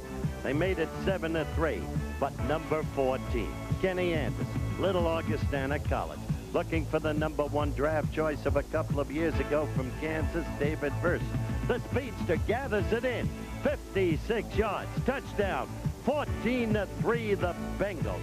They needed this victory after the loss last Monday night to San Diego. A satisfied Forrest Gregg left the field. The Jets, the power-laden Jets against the Vikes, a troublesome team in Minnesota. And that was the hero, Bobby Jackson, with 2 touchdowns, the defensive back. In the first quarter, 0-0. Richard Todd, number 14, back to pass. You remember the Olympic gold medalist at Montreal, Lamb Jones? He gathered that in. And that set up, after a 51-yard gain, the Jets 7-0. Now, second quarter, Rick Danmeyer attempts the field goal. Mark Gastineau blocks it. The ball picked up by 28. One-time Oklahoma quarterback, Darrell Ray. Watch him. This is a great athlete, but here he fumbles. The ball goes to Bobby Jackson, and Jackson scoots all the rest of the way, 80 yards for the touchdown, 14-0 Jets. The Jets were on a roll after an unexpected loss to Miami last weekend, and so they made it 21-0. 39 seconds left in the half. The handoff from Kramer to Brown, and Brown, improvisation, the lateral to Kramer, in for the score, 21-7 Jets. It moved up by the fourth quarter to 35-14 Jets. Now, Kramer, you see him there. Bad snap, pass rush, fires. The ball picked off. By whom? By Bobby Jackson, number 40, Jets. All the way down the field, 77 yards. The second TD of the day. The Jets clinched a playoff berth, 42-14, and Joe Klecko may be back next week. The Colts against the Chargers, San Diego Jack Murphy Stadium. How'd you like to face that, man? Look at those figures the last 3 weeks. Incredible. Score tied 0-0. First quarter. Fouts back to pass. Watch him. Number 80. You guessed it right. The all-world tight end. 30 yards. Touchdown. 7-0 Chargers. It was 10-0 in the second quarter. And then Fouts again. What a player. Passing to Wes Chandler. What a player he is. May now be the best wide receiver in football the way he runs after he catches it. 16-0 Chargers. And then Fouts again. And you guessed it again, Kellen Winslow. That made it 23-0 Chargers. Colts were there only for the plane ride. It was 30-13 Chargers, third quarter. And Fouts again. Watch. This time, why not? You've got Wes Chandler to throw to all over again. And another touchdown. The final score, the Chargers 44-26 over the Colts in a laugher. The Chargers in the playoffs. Today, the landscape of investment opportunities spreads far and wide. But there is one place they grow in all varieties to suit every kind of investor. At Merrill Lynch, we've brought together a profusion of financial services to nurture all kinds of investment needs. And it is the skill and care with which we tend them that makes us what we are. Merrill Lynch, a breed apart.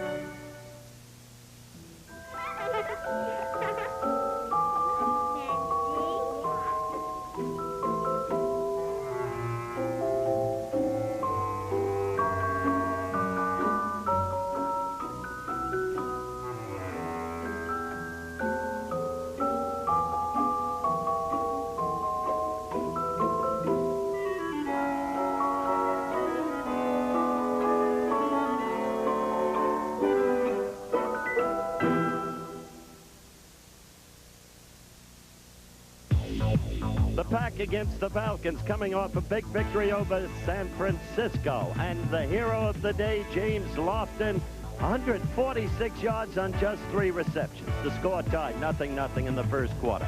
Dickey handing off to Eddie Lee Ivory, who had a great day. Scored the first touchdown and the second touchdown, too, during the course of the fray, as Green Bay zoomed to first a 7-0 and then a 14-0 lead. Second quarter was 14-7. Lynn Dickey beating a big pass rush, throwing to James Lofton.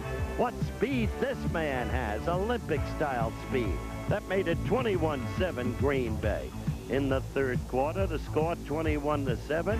Watch Dickey again.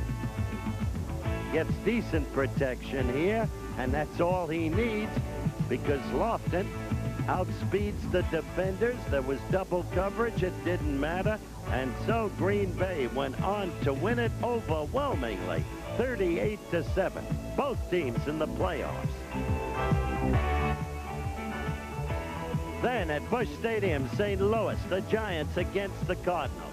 Score tied 0-0. First quarter. Fake field goal play. Roger Whaley, headed for the Hall of Fame, the great defensive back who's announced his retirement, carries the ball in for the score. 7-0 St. Louis. By the fourth quarter, it was 17-7 St. Louis, but the Giants were to strike back. Scott Bruner throwing to John Missler. Touchdown, 17-14 St. Louis. Then the Giants' next possession, a minute 20 remaining. Scott Bruner again to his favorite target, John Missler. And suddenly, the Giants were ahead, 21-17. Victory seemed to be in the bag. That Missler catch setting up the Giants' second touchdown. But now, St. Louis striking back. Neil Lomax, as the Giants played a prevent defense which prevented nothing. Throwing downfield, 39, Willard Harrell, all the way down to the 6-yard line. Giants claim fumble. Whistles had been Lone and the officials claimed otherwise. So Lomax had another shot. And he finds number 81, Roy Green, right there. Game-winning touchdown. And so the Cardinals are in the playoffs, 24-21 over the Giants. And the Giants' hopes are now reduced to a virtual whisper. In 1983, ABC Sports will continue to meet the challenge of excellence with the most outstanding lineup in sports television. The award-winning ABC's Wide World of Sports on Saturday and Sunday.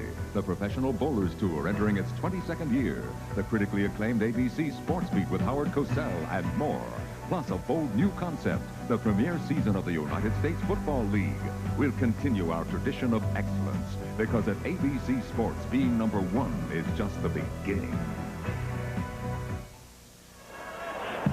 Final moments of halftime. As you can see, the Buffalo Bills on top of the Miami Dolphins. Critical game for both of them. We'll say more about that a little later. I want to remind you, tomorrow on Good Morning America, 3 former football greats, Tom Harmon, Glenn Davis, Gale Sayers, will be joining David Hartman on Good Morning America. They're a part of a week-long series revisiting sports heroes of the past.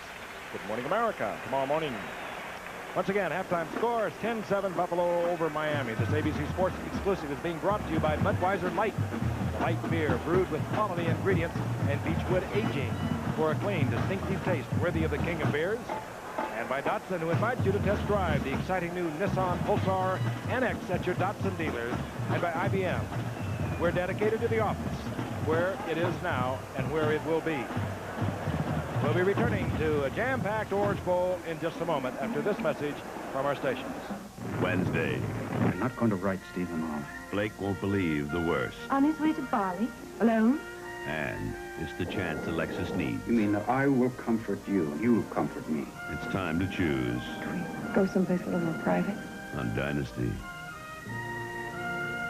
Hertz announces free gifts that are worth getting, like an autographed O.J. Simpson football with only 1 rental. Forget that sissy stuff. Rent from Hertz just once and walk away with 6 top-name golf balls. Well, rent from Hertz just 6 times and get a 12-inch RCA TV. Now, hold on there, O.J. Let's let the people decide. Rent from Hertz and choose from the kind of quality gifts you'd expect from number 1.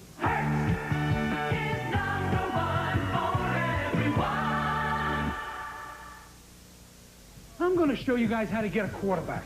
Outsmart him, Coach? No, here's how to get a quarterback.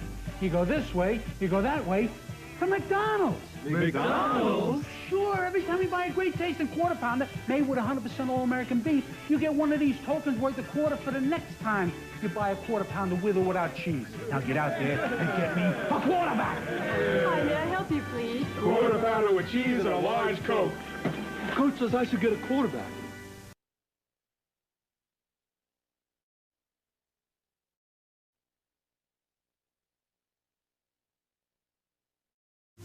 Actor Gary Busey speaks out tomorrow night at 7:30. Joe Ferguson of the Buffalo Bills. They're 4-3. Miami is 5-2. For the Buffalo Bills, a win tonight, they go into the playoffs. If they lose tonight, Pittsburgh, by the way, advances through the playoffs. And Buffalo will have to sweat it out with New England at New England next Sunday. For Miami, a win tonight, a win next Sunday at Baltimore. They have home field advantage throughout the playoffs. You've got to complicate things. I'm looking forward to Tom Harmon, Glenn Davis, Gale Sayers on Good Morning America. Touchdowns in the sky, old-timers. Pretty good old-timers. Out of Bonita High School, Glenn Davis. When I was a little boy, I watched him. He was a 9.5 sprinter. What a player. Was he? In high school. Remember the 1944 Army-Navy game? Navy with the Dick Whitmire team? I don't go back that far. Army winning 23-7. Davis and Blanchard running wild. Pickup kick. Miami hits it. Von Schaman drives Robert Holt deep in the end zone. He'll remain there. Very advisedly so. So it'll be first down and 10 Buffalo at their own 20-yard line. Halftime stats for you. Well, as you can see in total yardage, Buffalo almost double.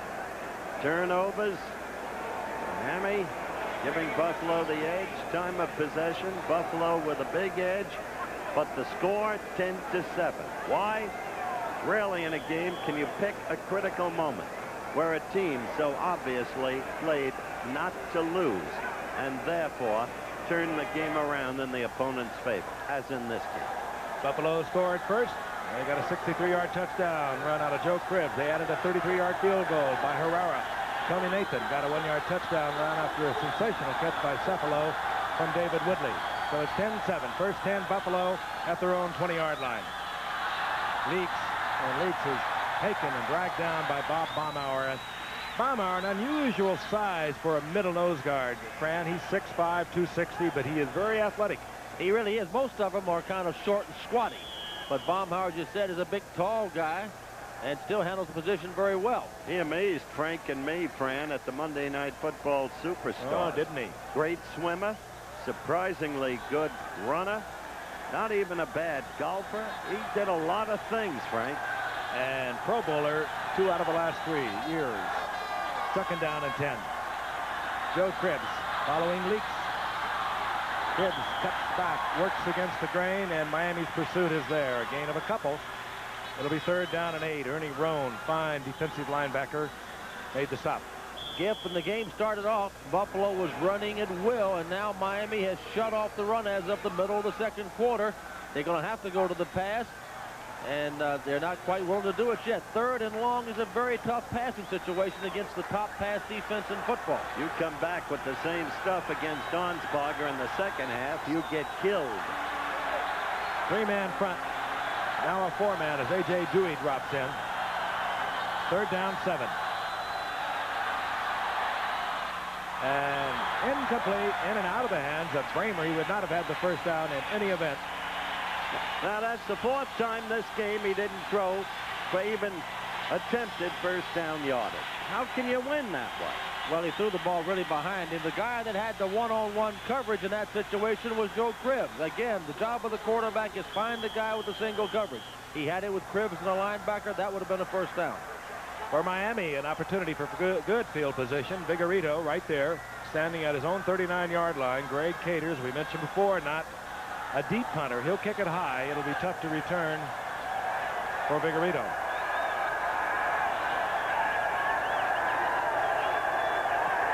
Rader this time had to hurry. He hung it high all right and short.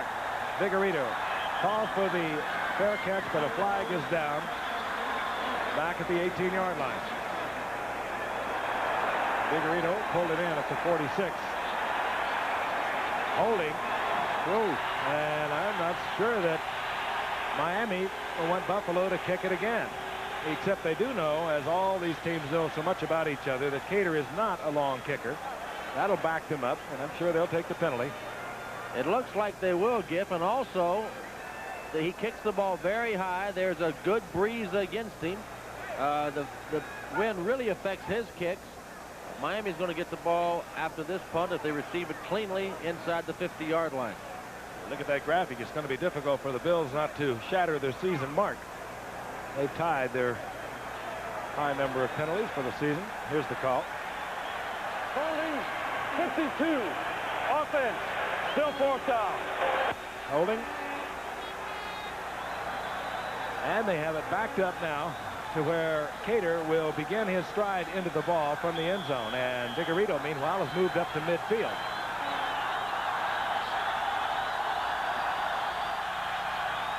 Capacity and, of course, the partisan crowd here at the Orange Bowl, over 75,000. Oh, Cater, there was no pressure, and Cater dropped the ball, was able to get it off. And it takes a bit of a still bounce, a lucky break that there was no containment man, and I can't believe that on a Don Shula team. Exactly right, Giff. There should have been somebody containing here and going after this situation. Just like we see with dropping the ball, they should have tackled him right there. Then they don't feel the ball clearly. What? Two major errors. In any event, the Miami Dolphins, trailing by 3, have the football, their own 49-yard line, 1st and 10.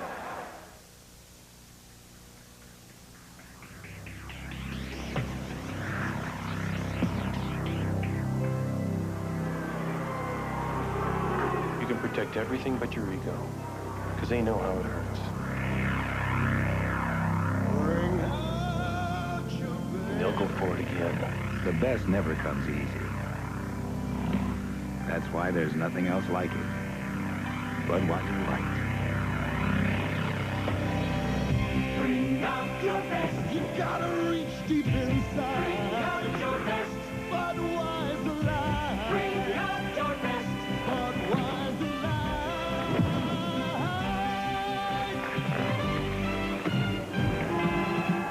The best. You found it in yourself, and now you found it in the beer you drink.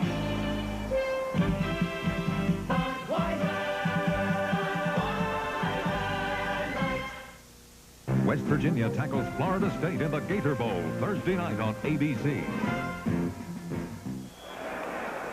Frank Gifford with Howard Cosell, Fran Tarkenton from the Orange Bowl in Miami. 13:06 remaining in the third quarter. Miami trailing by 3, 10-7 to Buffalo. Has a 1st and 10 at their own 49-yard line.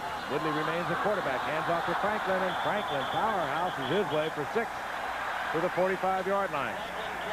It'll be 2nd down and 4. Now, Giff, here, Shulo's got a young quarterback, 3rd year David Woodley. He really has to work on the running game. He's got to get Franklin and Nathan going, the offensive line working. He cannot win with the pass, and he knows that, and that's what he went to, the run. Wide receivers, Nat Moore in the game, split to the left, out to the right, top of your screen, Duriel Harris. 2nd down, 4. Hardy in motion. Nathan, and he just hurdles inside the 40-yard line for a Miami 1st down. A healthy Nathan is about as big an asset as the Dolphins, in view of the quarterback play, can ask for. He is a first-rate running back, and he's got great versatility. He's excellent coming out of the backfield. You'll remember the extraordinary play with the lateral from Harris to Nathan that produced that touchdown for Miami in the classic playoff game against San Diego last year. 1st down, 10, Miami. 40-yard line of Buffalo. Piled up as Franklin. Deep penetration. Buffalo also was going to try a flea flicker on that, and they penetrated so deep he couldn't get the lateral back to Woodley, because deep downfield was Duriel Harris.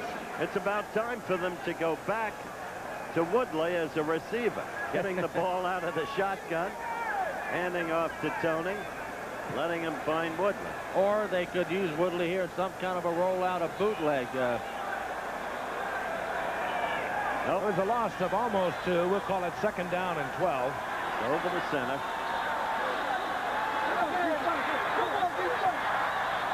Woodley, Nat Moore.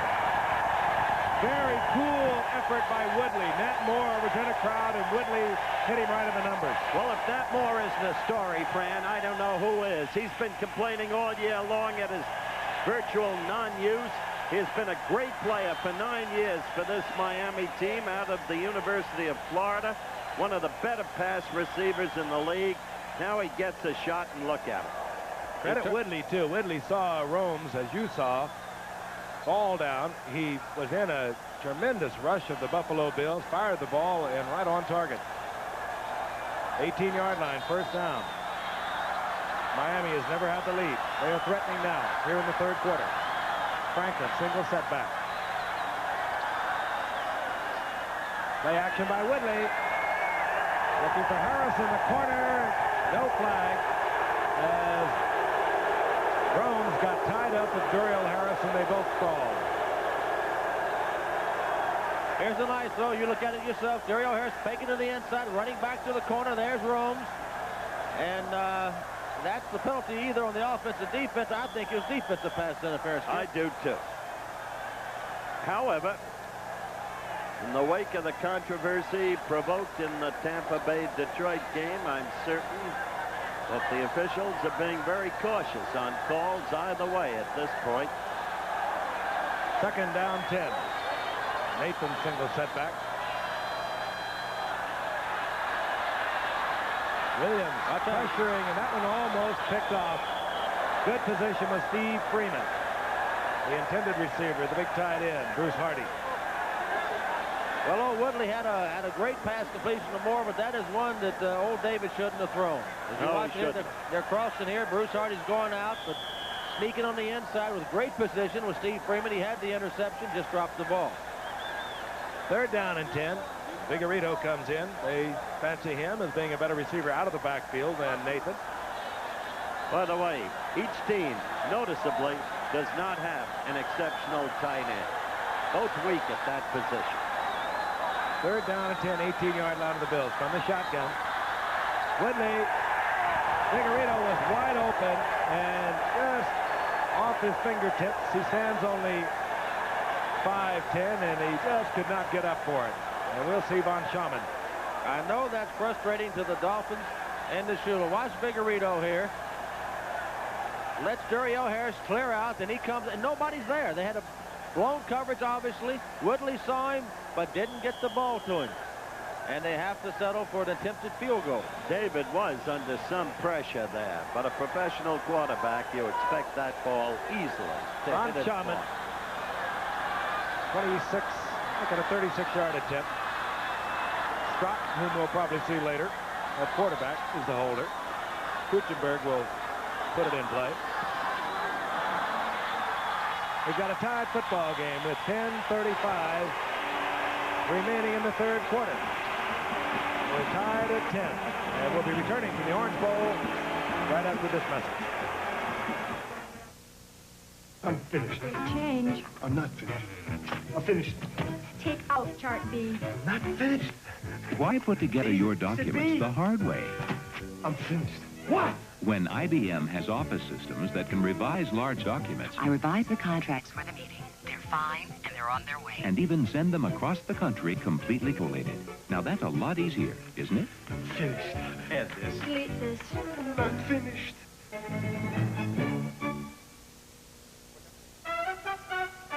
Take off with the most exhilarating new car of the year, the Datsun Turbo ZX. Now available with 5 speeds in 2 or 4-seater. The 5-speed Turbo ZX. This year, shift into something awesome.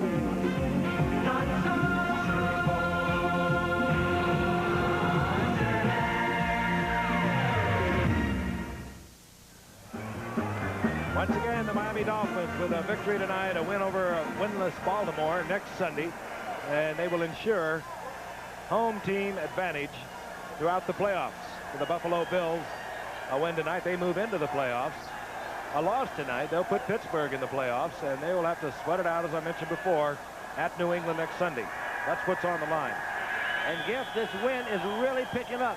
And Schaumann ought to be able to kick this out of the end zone.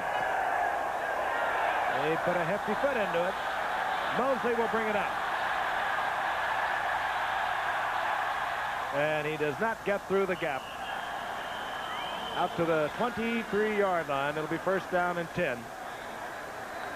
I'll remind you once again, because it's going to be a beauty, live at 8 o'clock Eastern Time, New Year's night. Georgia is going to get it on with Penn State. Herschel Walker, of course, he's everything you've heard about or read about. He'll be there. And Joe Paterno, one of the great college football coaches, looking for his first national championship. The Sugar Bowl, 8 o'clock Eastern Time, New Year's night, right here on ABC. Joe Paterno, not just one of the great college football coaches, one of the great coaches. 1st and 10, 23-yard line. Buffalo, they are tied now at 10. On a 1st down. Going for Butler.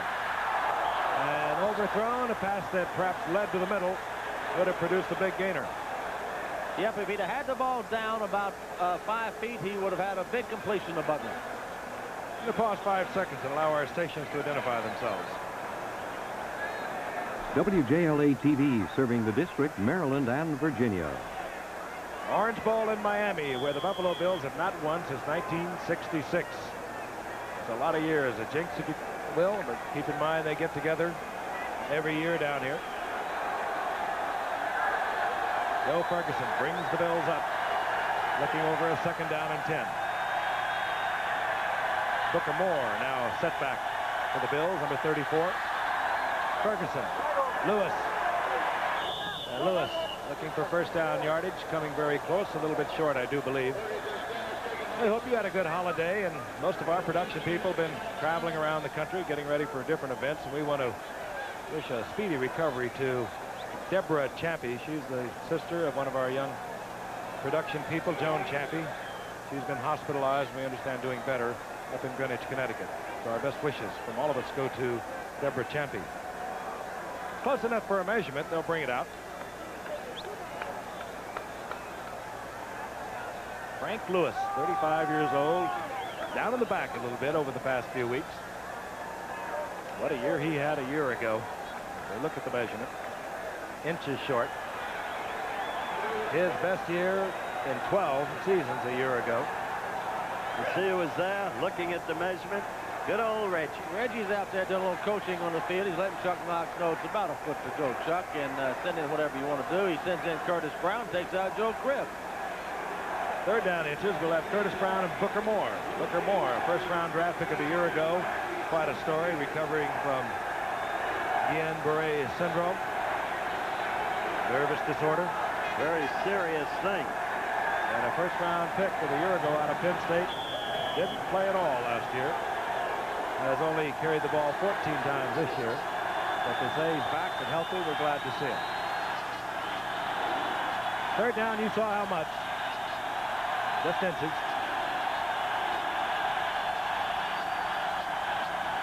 Booker Moore.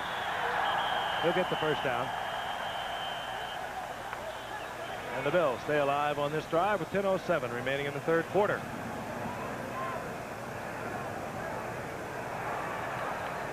Buffalo.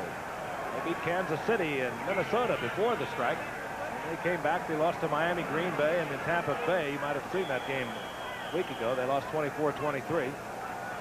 They also beat Baltimore and Pittsburgh. That was a tough loss to Tampa Bay, Frank. They had him on the hip, easy field goal position. Less than a minute. Unaccountably, Roosevelt Leaks fumbled. First down and 10, 34-yard line. The Bills.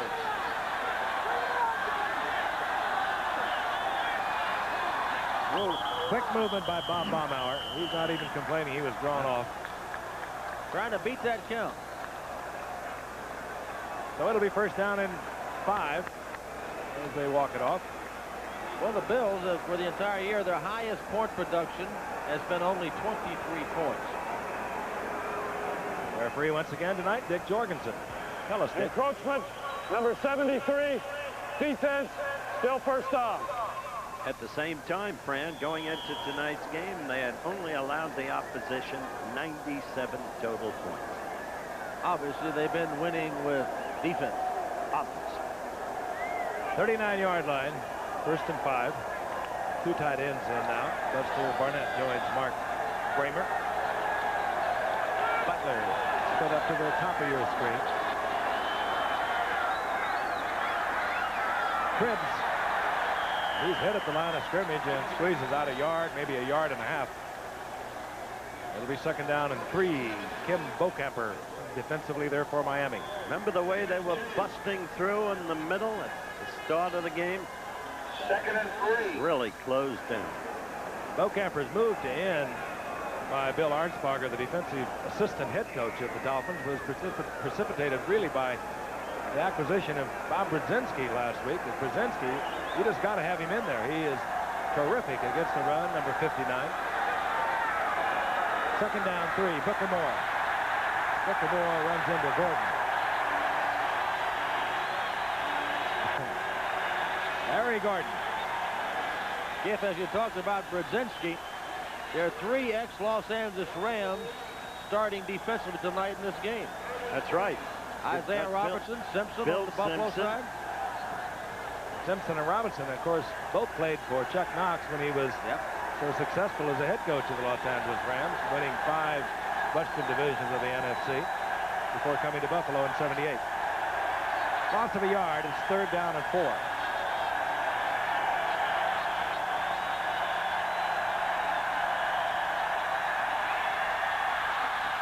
Whoa, we'll get a flag, I do believe, on that. Well, nope, they're saying that it was hit after the ball, and complaining vociferously is Lou Picone. Lyle Blackwood really wrapped up Picone. Got his head taken off, and Jeff, I think that the replay would show us that he got hit early. Did you see Chuck saying, Here we go. A shotgun. Ferguson's back. He gets a little pressure up the middle late, but he had plenty of time. There goes. He hit him early. No flag. 4th down. Greg Cater to punt. Tommy Vigorito at the 20-yard line for Miami. Strictly a judgmental call on that because it was really close. Vigorito can break one for you anytime. Slippery, elusive kid. Cater doesn't turn over once again. Vigorito has to rush forward, collect the ball at the 31-yard line, and Miami will have good field position. Not a good kick again by Crater. 29 yards. Miami, good field position. We'll be right back.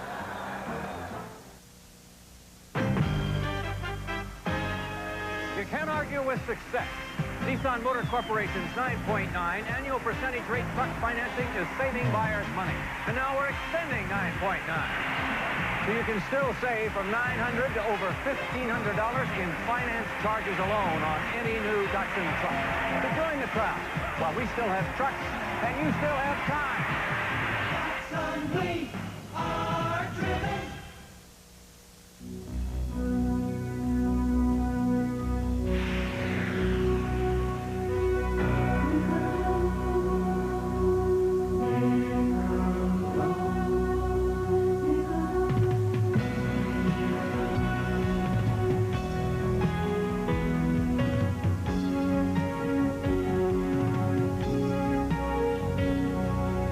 Some things speak for themselves. Friday the Go-Go's and Barry Manilow celebrate Dick Clark's New Year's Rockin' Eve. Just about midway in the 3rd quarter, we're tied at 10. The Buffalo Bills and the Miami Dolphins. And the Dolphins have possession. 1st and 10, the ball at their own 31-yard line.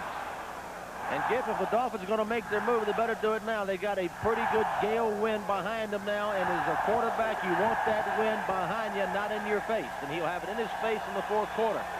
The Dolphins stay with Woodley.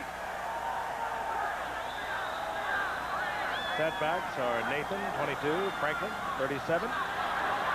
Woodley throws it low and behind Franklin, incomplete. It'll be 2nd down and 10. Well, David will learn to throw that pass later in his career, I'm sure. He's got a strong arm, but that kind of pass, you won't want to feather it out. Just kind of hand it to that fullback and let him run. He drilled it low and inside. Fran, if there's one coach in football that I wouldn't dare second guess, it's Don Shula. Then don't they know? But you have to wonder, when is he going to put that guy in? You wouldn't second guess it until right now. But don't now. This is the first time. No. 2nd down and 10. He's a patient coach. Matt Moore came in. Ronnie Lee, he's the big blocking tight end. And they give it to Nathan. Nathan over the 35 to the 37. It'll be 3rd down and 4 from that position. You know, I know it's frustrating for Shula. He knows what he's working with.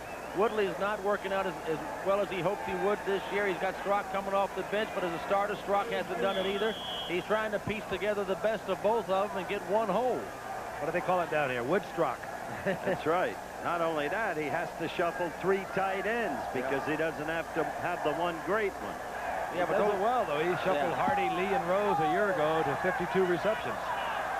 We'll watch it from the end zone on the 3rd down 4 with the offensive pass unit of the Dolphins on the field. Open man and underthrown. Cephallo was behind the defender, and the ball underthrown. It really was, Jeff. It's just unfortunate. The patterns are getting open. There's Mario Clark, who broke it up on the underthrown ball. But the patterns are open. Here he is. Cephallo's going down the field. Mario, he's got him beat. Mario Clark's got to be really lucky that Woodley underthrew it, because he underthrew it badly. Gave him time to come get a hand in and knock it down. Now they've got a punt.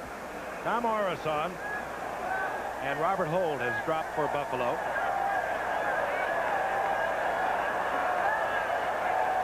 Long count, trying to draw the offsides on 4th down and 4. Orris just holds it as he gets no pressure, and then he bangs a beauty. And Holt out. I don't believe that. Muffed the ball at the 3-yard line and covered down there by Hester, I believe it is. They're going to call it a muff. You cannot advance that ball. And they are going to mark it, I believe, at the 2-yard line on the 62-yard punt. You're right, it's the muff rule, but I don't believe the man playing the punt. Well, here again, the wind was a factor. It just carried the ball from about the 15-yard line, and he should have never have attempted to catch the ball, but he did. He muffed it. Miami has the ball on the 2-yard line, and awfully good position to go in and take the lead. Tied at 10 with 6:55 remaining in the third quarter, and Oro's very heads up. Knew they were not rushing him at all. He held the ball for a couple of counts, got his men deep downfield. And what was good, Giff, the linemen who cannot go until the ball is kicked, they stayed and did not move. Great discipline. Yes, very good discipline. They had looked at that in the films, had seen it. They were well drilled in coach. The Shula teams always are, and they made the play. First down, goal to go. Meantime, Buffalo committed an error that was incalculable.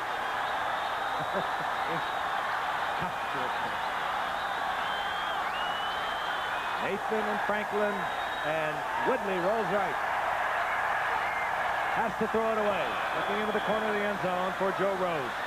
I think he's kidding. First down.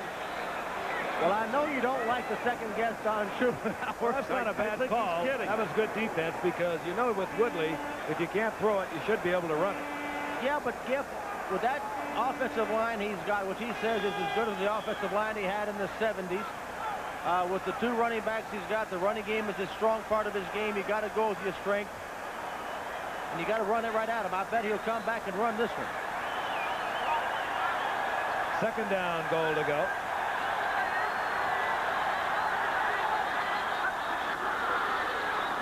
Franklin, end zone. Only the 4th rushing touchdown against the Buffalo Bills this season. But it was set up by great coverage and a very heads-up play by the punter, Tom Orris of Miami. And Miami, for the first time tonight, has moved out on top.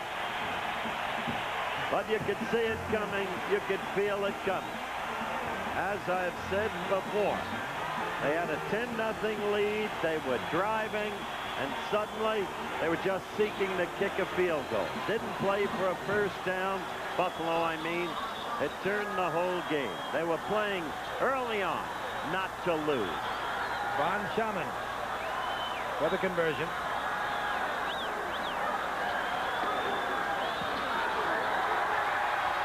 And the Miami Dolphins take a 17-10 lead. 6:43 remaining in the third quarter. Andre Franklin, the second-year man from Nebraska, and he has added a lot of punch to the Miami running game. We'll be back. Hidden Television presents You Make the Call. Terry Bradshaw passes to left tackle Ray Penny for an apparent touchdown. Now, you make the call. Is it a touchdown? Hello, I'm George Plimpton. Here's an easy question for you. Okay, Mr. Plimpton. Which of these home video games looks more like a real arcade game? Intellivision Lock and Chase from Mattel Electronics?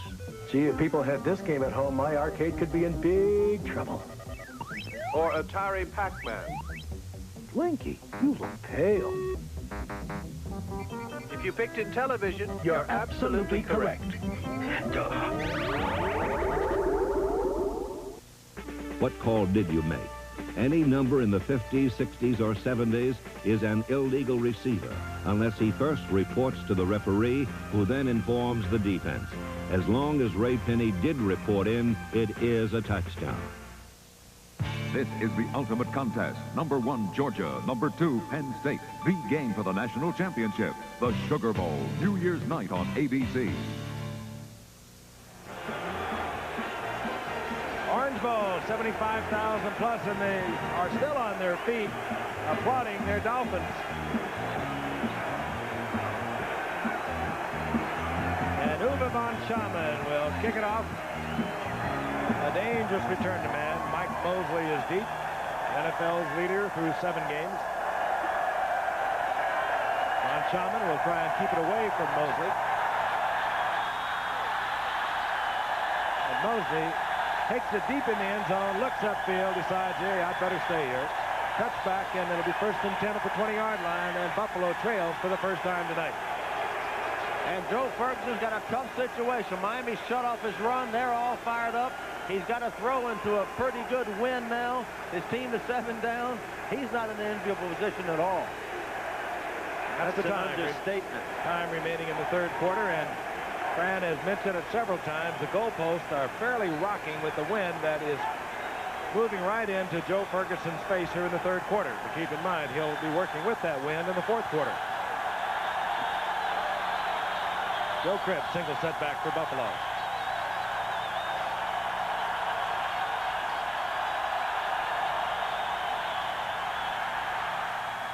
And over to the tight end is Buster Barnett. His progress is out to about the 23-yard line. 3-yard pickup. Ernie Roan collected Barnett there. Drove him back. It'll be 2nd down and 7.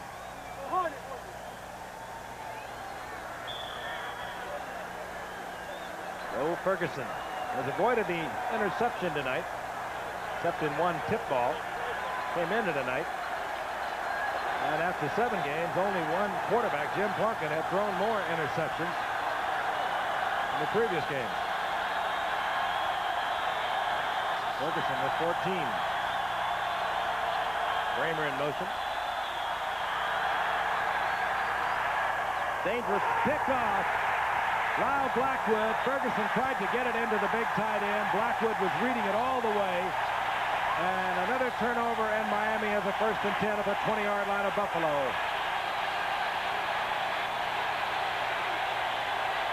Lyle Blackwood came as a free agent last year on the recommendation of his little brother, Glenn Blackwood. Faking a pitch, gonna bootlegging out. He had plenty of time out here. No really pressure late, but he had plenty of time, plenty of vision. Blackwood was sitting there. He didn't see him, obviously. Threw it right between the 4 and the 2. All right, here's the defensive secondary. They're zoning this side of the field. Blackwood's going to slip in, reading the quarterback's eyes. Seeing the tight end come across. Plays the ball well. Good defensive play. Miami, 7-point lead. 1st and 10, 20-yard line of Buffalo. Cephalo is right. Duriel Harris left. Franklin tries to get up the middle, moves to the outside. He'll get a yard, maybe a yard and a half out of that. It'll be 2nd down and 8. All right, here Buffalo's defense is hanging on for their life. They got to keep their team in and try to keep the Dolphins off the board here. No easy matter. There's Lyle Blackwood. He has been around, had great years as a starter with Baltimore. Then he went to Seattle in the expansion, Cincinnati that same year. Started actually at Denver. And he's playing along with his brother in the secondary here now with Miami. 2nd and a long 8. Tony Nathan. And Nathan inside the 15. Sprawls to just about the 8-yard line where it'll be 3rd down and 3. You know, Giff, you don't see many teams that run the old, what they used to call the Green Bay power sweep with both guards out in front of a halfback. But Miami can still do it. They got 2 guards that can run. Kuchenberg and Newman. 3rd down and 3. The Dolphins charged up. Once again, a victory tonight, a victory next Sunday, and they will enjoy the home field advantage throughout the playoffs. They do have a way of winning, and Buffalo is not a come-from-behind team. Franklin, and the big man just roars inside the 5, and he does get better every time you watch him. He does. That big offensive line of Miami has taken over now. They're blowing Buffalo off the line of scrimmage. Watch the right side cave in. The Buffalo defense. Good blocking all along the right side. Blew him off the ball. Everybody. Bruce Hardy, 84. Unbelievable. Franklin now 42 tough yards on 12 carries. He needed 111 tonight to take over the NFL rushing lead from the Jet Freeman McNeil. Right behind the right side, Eric Lasco, Bruce Hardy, Ed Newman, the whole right side, caved in the left side of the Buffalo line. Here we go again. 1st down, goal to go. Ed Newman, the key. Great player. Franklin inside the 5. It'll be 2nd down, goal to go. Don Shula really works a game. He does, doesn't he? It's such a contrast between the total placidity, or at least it looks that way, of Tom Landry and the emotional gyrations of Don Shula. And yet, it's not like Coyell. He's in control of himself. There's Arnsparger, the assistant coach, the defensive genius. And he is back. Might be time for a rollout, Jeff.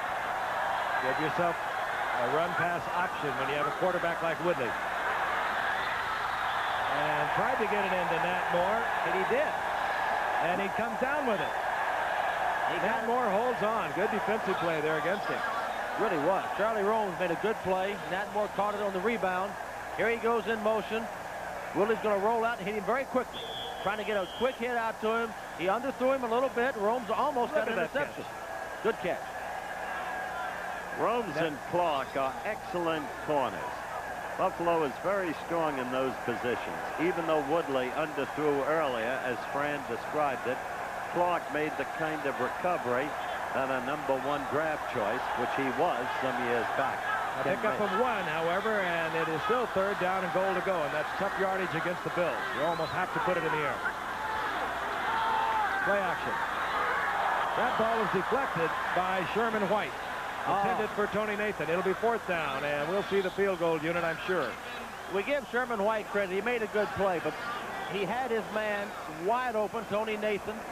He didn't. He should just loft the ball up. He had there was no touch on the throw. Easy touchdown there, and he just didn't get it up. He'll learn that in years to come. Shula wish he'd learned it tonight. You may be giving him more years than he's got. He'll be around if he can learn that touch, but it's something that has eluded him in his previous 2 years and 7 games. Every now and then he has moments of brilliance, and speaking of David Woodley, but it's that little special touch that separates the good ones from the great ones. Von Schaman. Where the field goes. That flag is down. Now Charles Romes is pointing at Bruce Hardy. Let's see what happened here. If the penalties against the Dolphins could be critical. It is. Holding, and that will back the Dolphins up. They like that. Von Schaman considerably. Not only that, but knowing Shula, he wants the 3 now desperately. This makes it more difficult, but the 3 won't make him happy. He knows 1st down at the 5. His team should have gotten in there. Well, he had an easy touchdown. If David could just lift the ball over Sherman Williams' head, easy throw. Holding, number 84, offense. One more try. Bruce Hardy, one more time, but a lot further. It'll be a 31-yard effort now by Von Schaman. Schaman 11 and 16 on the year. Hit a couple of key wins. A pair of 47-yarders last week to defeat the Jets 2019. Strock, of course, is a holder.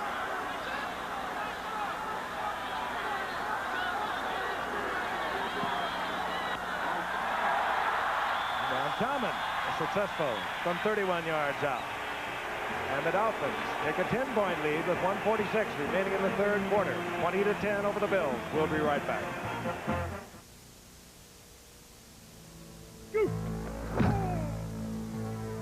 I wasn't drafted till the 7th round.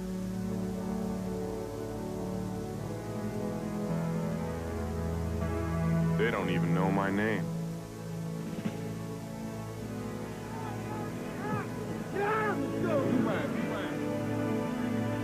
Bring out your The best never comes easy. That's why there's nothing else like it. Budweiser Light. Bring out your best. Budweiser Light. Bring out your best. Budweiser Light. Bring out your best. The best. Croder, huh? You found it in yourself, and now you found it in the beer you drink. Budweiser Light. 1:46 remaining in the 3rd quarter. From the Orange Bowl in Miami, Frank Gifford, Howard Cosell, Fran Tarkenton, the Buffalo Bills digging themselves a little bit of a hole. As far as the playoff picture is concerned, the Dolphins up 20-10. Uwe Von Schaman kicking with a very stiff breeze. Should have it in the end zone. Mike Mosley and Robert Holt are deep. Robert Holt, he'll bring it out. Flags are everywhere. They are. As Hope negotiates his way to the 18-yard line. Why should tonight be different from any other night? I heard an interesting theory on this, why we see so many illegal blocks. And that is because the players on the special teams, many of them are linemen, and under the new rule, they are so used to using their hands, but they can only do that on pass blocking. Illegal use of the hands, number 51, on the receiving team, first down. We get it again from an offensive lineman using his hands. Now, he can do that if he were pass blocking, Jim Richer from his center position, but you can't do it out here. All right, we're going to get a look at here. They called it on Jim Richer, the center that's it. draft choice from North Carolina State. There he is. Could have called it clipping. Yep, and it knocked him down from the back. The Bills are backed up to their 12-yard line, 1st and 10. Cribbs looking and hunting, and a swarming Miami defense that is really fired up now. Well, that's the whole point to this game, Frank. Buffalo started quickly, 10-0. Now, 20 unanswered Miami points. The keys, Bill Arnsparger. The Miami defense closing down. Buffalo, without the quarterback strength, despite very fine wide receivers, to find another avenue of attack. Cribbs got one. His 2nd down and 9. Bramer in motion. Ferguson, Lewis, couple of great executions right there. That was a major league play by Ferguson. Yeah, we've been waiting all night for that kind of stuff. But Lewis runs a beautiful sideline pass, basic professional pass. Ferguson throws a strike against the wind down in his own end of the field. That's a big league play by Ferguson. 50 seconds remaining in the 3rd quarter. They'll turn it around, and then Joe Ferguson and the Bills will have the wind at their back. We're going to cover this from behind the Bills. Give you a chance to look at the pass blocking and hopefully the secondary coverage. As Cribbs got the block on the right side from Beauchart and got about 6 yards out of it. It'll be 2nd down and 4. And Giff, if I were Chuck Knox and the Buffalo Bills, I'd run it one more time, then that will ensure me on 3rd down. If I don't make it on 2nd, I'd have the wind at my back. And a stiff wind it is. It will certainly help Joe Ferguson because he's going to have to put it in the air. Bramer in motion. Deflected out of the way. And it'll be 3rd down and 4. 9 seconds remain on the clock in the 3rd quarter. Time is out, and that which Francis suggested is down the drain. Down the drain. If he incompletes 3rd down, he's got to punt the ball into the wind that gives Miami field position one more time. And now he really has to throw the ball to try to pick up the 1st down. Lou Picone checks in. 3 wide receivers now for the Bills. Jerry Butler, Picone, 89, Frank Lewis, 82. And they line it up tight now, and they shift to their formation.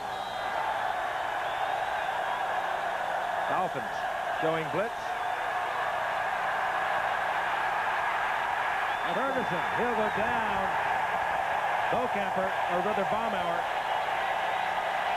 Great pressure. Doug Betters was in there forcing Ferguson out of the pocket, and Baumauer was there. There it is, the end of the 3rd quarter. The score, 20-10. Miami over the Buffalo Bills, and we'll return for the 4th quarter after this word from our local stations. Sunday, Matt Houston fights for a heavyweight to prevent a death in the ring. Then, My name's Bob. James Bob. 007 takes over like nobody else. The cards say we will be lovers. Jane Seymour and Roger Moore live and let die. Parental discretion advised. You want a 1983 Toyota? Yes! Well, now's the time for you to make your best deal. It's your annual Toyota Sell-A-thon. Who wants to deal on the all-new front-wheel drive Tercel and the luxurious twin-cam Cressida? Toyota dealer. Nobody else. Immediate delivery in our big inventory. Hey, you need financing? We can help. Look for this sign at participating dealers. They'll be open late. Don't wait. See your Toyota dealer now.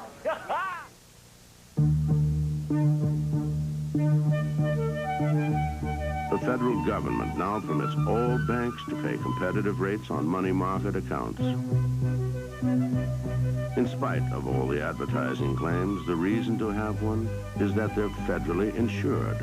And the place to have one is Riggs. After all, who knows more about banking than Riggs? This week's rate, 14% up to $100,000.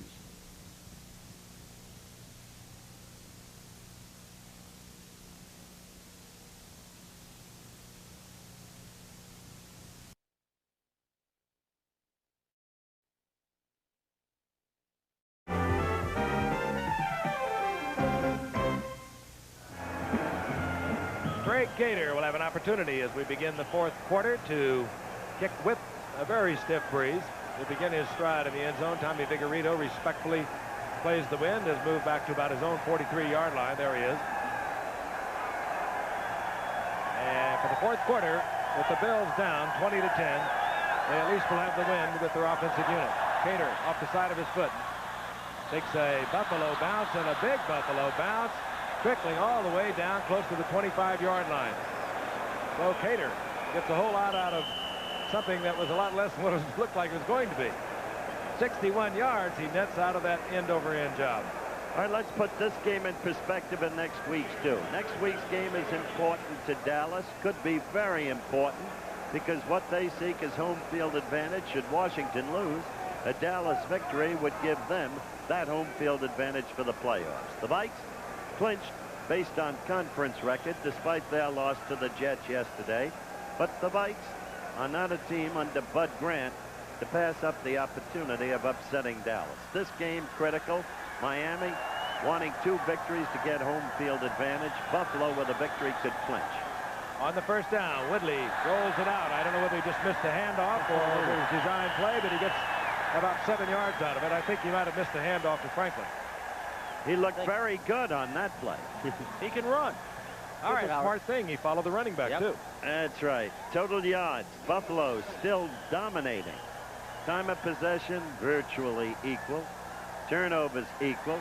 The difference, I believe, in this game, philosophy of play. I really do. Buffalo quickly ahead 10-0, going conservative, giving Miami the openings, and on Barger's defensive shutdown. Second down 3, 32-yard line for Miami. Franklin having a big night. Getting those kind of yards. Extra effort carrying him close to a first down in the arms of Ben Williams. I think there's an addendum needed, Frank, for the Dolphins to have the home field advantage all the way through. The Raiders would have to lose next week to San Diego. That's right. Now that is not improbable. Absolutely not. What are the Chargers averaging 45 points in the last 3 games? Yeah. Dan Fouts is about as hot as you're ever going to see a quarterback. That's true. Absolutely. But he's not going to see the 34 defense. He's going to see a 4-3. He better be ready, and that team better be ready. First and 10, blitz on. Franklin bounces off Ben Williams, gets a couple of yards out of it. The Raiders, second down and 8. The Raiders are a tough defense, however, but I don't think anybody really bothers or scares Dan Fouts. I've never seen a quarterback play any better than he's played the last few weeks. Well, I think that's fair. In the fourth quarter, Dolphins 20, the Bills 10. Dolphins working on the ground. Second down and 8.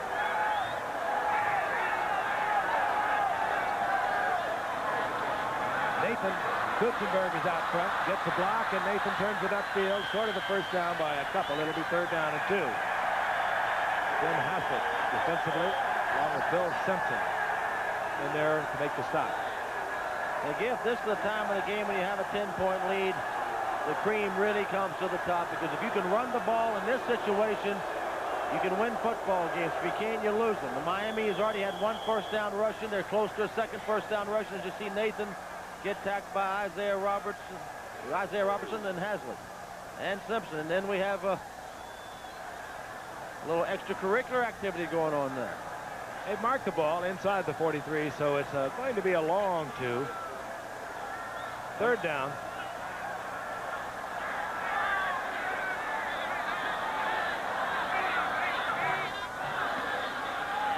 Woodley rolling out, and he will not pick it up. Good defensive play. Great defensive play, by the way, from the cornerback Mario Clark, who just pursued that and brought down Woodley. That's the guy I was talking about, a first-round draft choice 9 long years ago. Consistently good player. And there you saw him. But you've got to look at Tony Nathan's block. It looks like Tony Nathan made little or no effort to block him. Major error by Nathan. Good play by Mario Clark. Holt has dropped on 4th down. Orris now kicking against the wind. Holt, I think, a little too respectful. He's all the way back to his 10-yard line. I think you're right.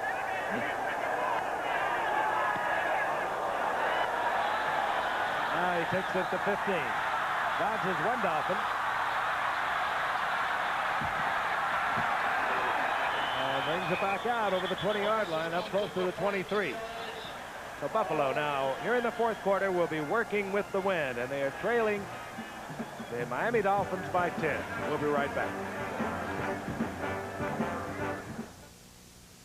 Hi, Jane. How's the wife? How's the kids? How's the weather? How about those Yankees? I just got the proposal. I think the perfect way to proceed at this point, 10:30 a.m., would be for me to have my assistant duplicate it, collate it, translate it, telegraph it, reciprocate it, reiterate it, and expurgate it. Then I think with all due haste, my assistant should tabulate it, word process it, index it, file it, cross-reference it, computerize it, and make sure that every man, woman, and child in the United States gets a copy. After that, I think we should run with it, move forward with it, make the big move with it, hit the streets with it, put everything we've got into it. Federal Express now schedules delivery by 10:30 a.m. Same tune with it, march down the same street with it, make sure that we're all in the same It's boat. incredible what you can do with that much extra My time. assistant translated into French, German, Spanish, Italian, Norwegian, Finnish, Swedish, Polish, Portuguese, Romanian, Hungarian, Swiss, German, Chinese, Swahili. You know, the records show that race car driving is actually safer than driving on the streets. The drivers here are professionals, and you know what to expect. Still, I wouldn't dream of turning a lap without belting myself. And now for the tricky part. Drive home. First thing I do is buckle up. If you don't belt yourself, you're just kidding yourself. This message is brought to you by Nissan Motor Corporation and your Datsun dealer. 11 minutes remain from the Orange Bowl in Miami regulation play. The Bills have the football, 1st down, 10, just out over their 23-yard line. Frank Lewis, top of your screen. Jerry Butler split to the left, Bramer in motion. Joe Cribbs. That's the play. They broke for 63 yards and a touchdown in their first offensive play of the game. And this time it picks up a quick 8 yards. They got 8 yards, but in all fairness, to the running game at this point, I would have 3 wide receivers in and be chunking it. But they've got 2 wide receivers, their tight end Mark Bramer. Maybe they think they can run up and down the field on the Dolphin defense, but I don't think they can. It's interesting, Cribbs is not being used this season as he was a year ago as a receiver when he caught, I don't know, something like 50 passes last year. There's Cribbs getting the 1st down out close to the 35, but Cribbs came into tonight's game having only caught 7 footballs, and a year ago, what did he have? I think about 50 of them. He was tremendous as a receiver last year. Particularly noteworthy in that playoff game where they beat the Jets, if you remember. Also had well over 1,000 yards rushing, but when you got a Cribbs, you get the ball to him. You're right. 1st and 10.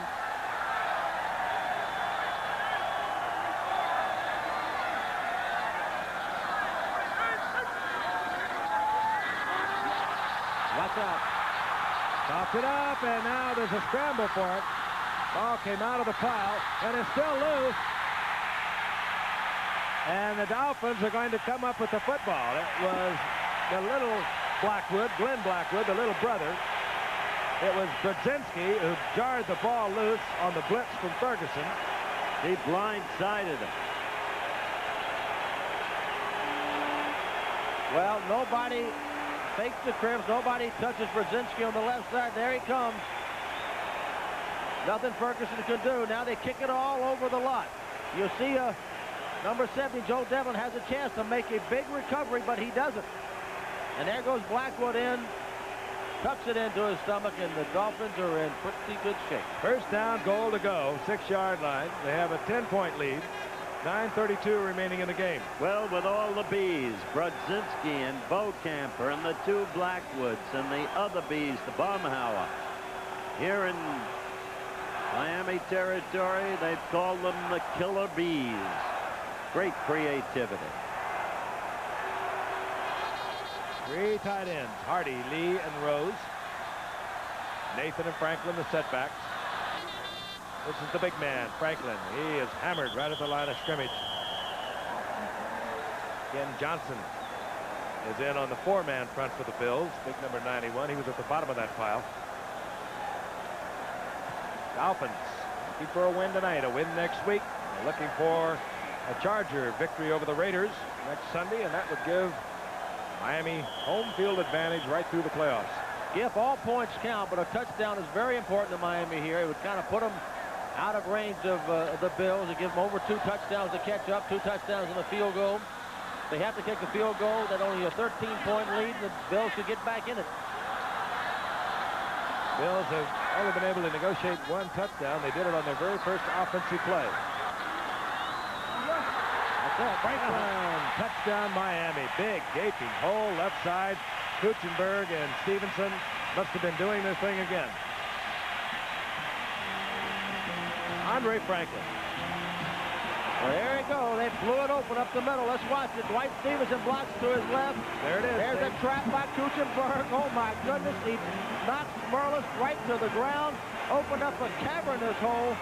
And Kuchenberg's been doing that for a lot of years, as well as anybody that's played this game. I'll tell you what they call it now. They used to call it a fold block. You take the center, cross him in front of Kuchenberg, and then he traps the man over the center, and it was beautifully executed. Well, the development of Stevenson, third-year man from Alabama, a key to the development of that offensive line. Von Schaman conversion.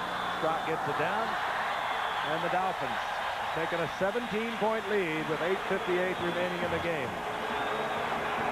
It gets better, young fella. You're going to be around a long time. We'll be right back.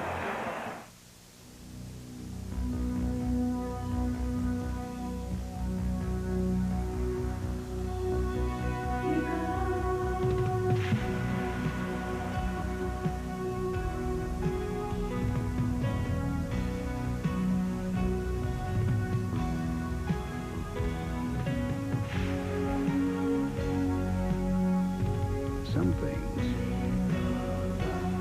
speak for themselves. Come on, you guys. Hands up. Defense. It's your broker from Dean Witter. I want to see you hustle. Some people just aren't easy to please, especially when it comes to their investments. Joe, did we do it? You look like you just heard from Dean Witter. At Dean Witter, we can give even the hard-to-please investor something to smile about. Okay, let's see that defense. You look like you just heard from Dean Witter. This is the ultimate contest. Number 1, Georgia. Number 2, Penn State. The game for the national championship. The Sugar Bowl, New Year's night on ABC. The Goodyear blimp, blimping around high overhead on a beautiful night for football here in Miami. And it really has been a gorgeous day. And it's looking better than ever for the locals. Yeah, the Bills don't think it's too pretty here tonight, I don't think. They haven't for about 17 years. Headed Von to their... Schaman to kick off.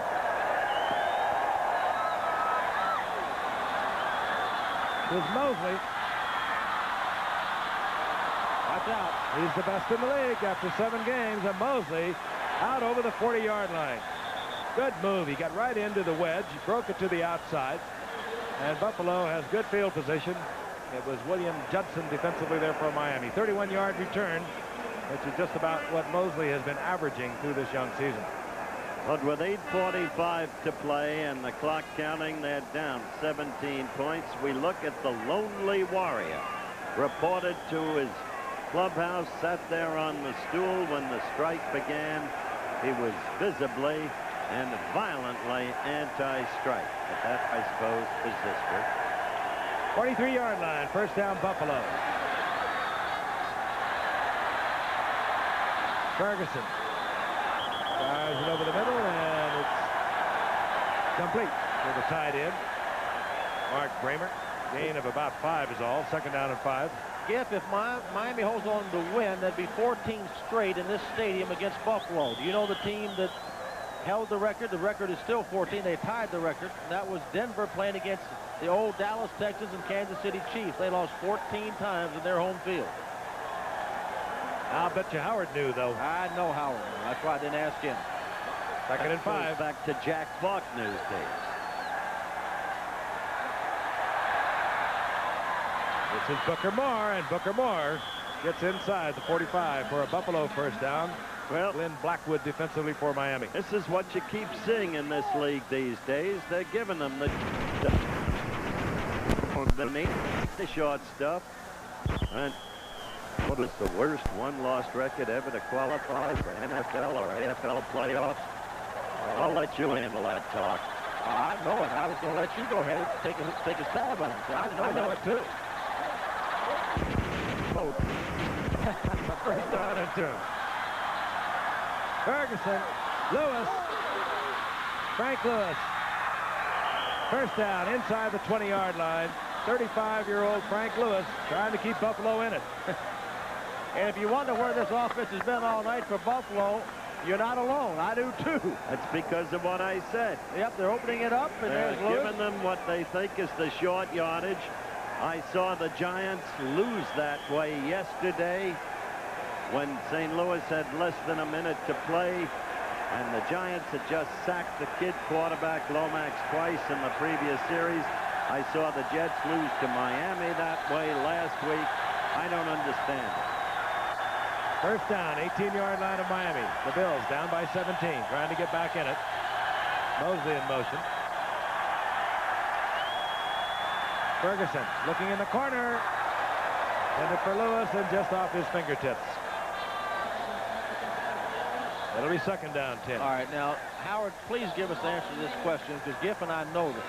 You know, I really don't know. I knew and I forgot. I know. You know what Rhett said to Scarlett, don't you? No, but tell me. I know you are. Okay, the Houston Oilers.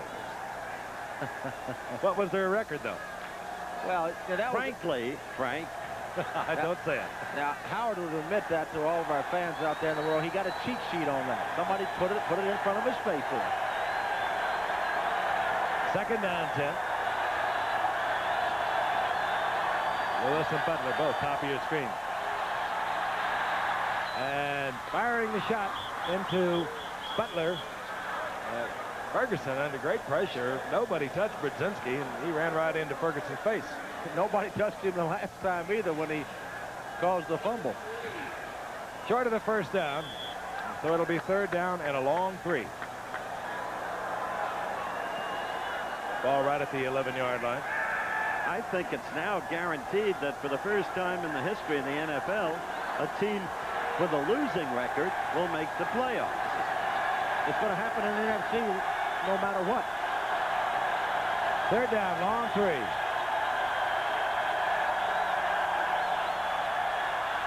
Ferguson back across the field. Joe Cribbs. His problem is a first down.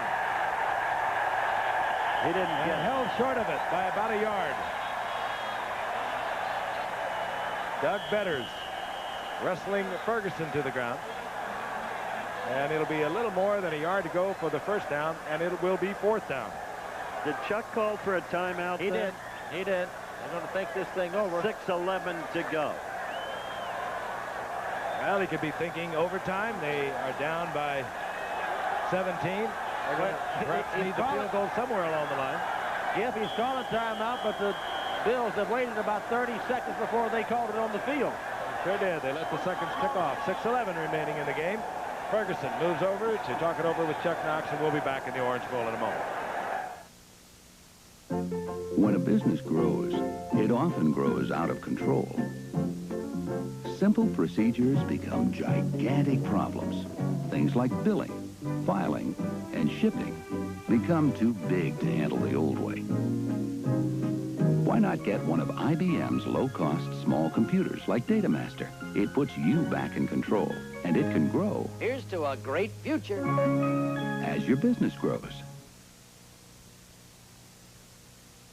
Competing with the quiet company gets tougher every year. Last year, they introduced a term policy with level premiums that builds cash value. This year, Northwestern permanent policy owners can increase their dividends, some up to 40%. Update 83. Higher dividends that quietly improve our life insurance value. Another leadership innovation from Northwestern Mutual Life, the Quiet Company. They're a tough act to follow. Well, we'll get them next year. We say that every year. 4th down, 1 to go. Joe Ferguson back in the lineup. The Buffalo Bills trailing by 17, 6:11 remaining in the game. Will go on 4th down.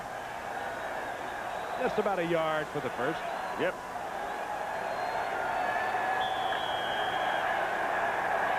Booker Moore stays in as the big setback for the Bills if they keep it on the ground.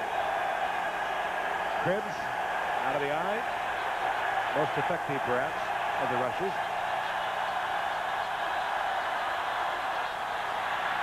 Not going to do it. Not tonight.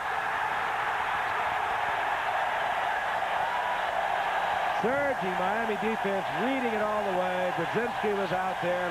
Glenn Blackwood, Lyle Blackwood. No chance at all for Joe Cribbs. And look at Arnsparger. There's a loss of about 4, and you better believe that Arnsparger read that during that timeout. He probably told him what was coming. You know, no matter how long you've been around, Jeff, there's a veteran coach of many years. You still get excited when your defense does it like you told them to. They do believe in him so much here. Yes, they do. He gets the printout, the frequency. He breaks it down. He makes all the substitutions, bringing in the special units. Man is brilliant. He really is. I tell you, Buffalo has helped those geniuses tonight.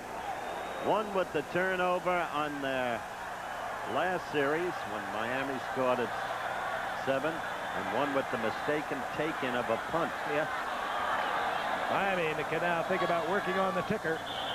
Franklin, of course, the big man there, and for Joe Ferguson, not a happy night. There have been so many bad moments for Ferguson here in the Orange Bowl. He obviously has never won here. He's having a tough year. He really is. An atypical year. When you remember that lad's courage against San Diego when he played hurt until finally had to go out, and the magnificence of his performance. Not this year. Franklin got 2, 2nd down and 8. Ball at the 21-yard line of Miami. Tony Nathan. Put it away, Tony. And Nathan very close to a 1st down. And for a running back at this point in a football game, you better tuck it up because the first man's going to try to make the tackle. The second man's going to go for that ball. Nathan gets the 1st down. 29-yard line.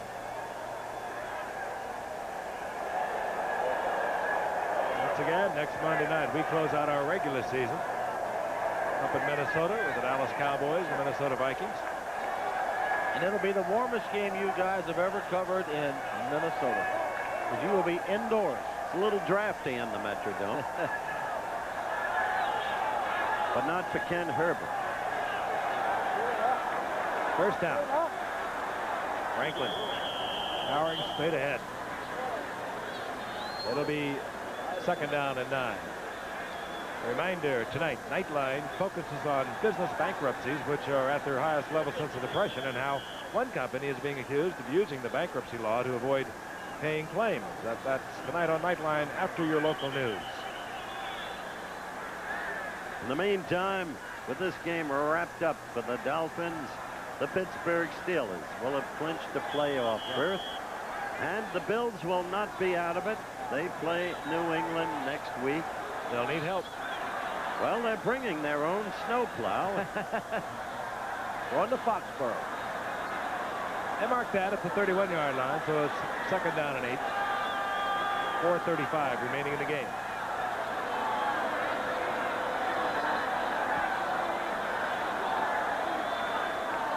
Nathan.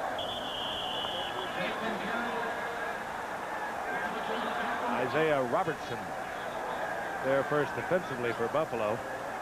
It'll be 3rd down and 7. Seconds ticking off, heading towards 4 minutes. You look at the bench of the Buffalo Bills, reminds you of what Bud Grant once said, it's a wonderful profession to be in if you win.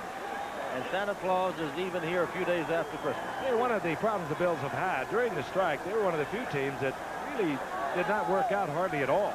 That's what they attribute Ferguson's off year to.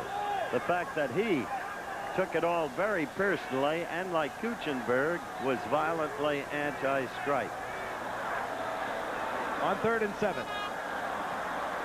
Franklin just clutching the football, watching the seconds tick off the clock, and out comes the punting unit. Well, 3:30 left and counting down, Giff. They spent a week in Vero Beach acclimatizing themselves for this one. Maybe that was a mistake. It's not easy to live on the road and be away from your family over the holiday season, and I always thought it was better if you could stay home and work out there. Their weather prohibited them from doing that. Robert Holt is dropped for Buffalo. They're down by 17, ticking down to 3 minutes. They'll snap the ball as close to the 30-second clock as they can. Oros, end over end.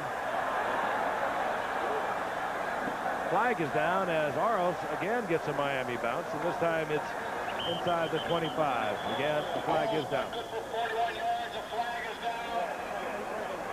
But Howard, you use all the excuses you want. The people that have the biggest excuse are the Los Angeles Raiders. They don't even have a home field.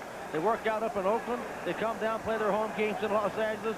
They're all over the world, and yet they continue to win. Only lost once this year. I'll give them credit. Yes, sir. They don't use any excuses. They just play. There again, an illegal block by the punt return team. They gave us the comeback of the year, down 24-0 to the Chargers, a great football team. And, of course, they'll get it on next Sunday. Illegal use of the hands, number 27, receiving team, first down. Chris Williams, illegal use of the hands, and Buffalo already deep in a hole here in the Orange Bowl, are backed up to their own 16-yard line. We'll be right back. You need this mileage. You need it now. What a number! New Nissan Sentra. You need this car. Room for 5. You need this power. I need it. You need this room. You need the price. You need it. I need it. New Nissan Sentra. That's all. We are driven.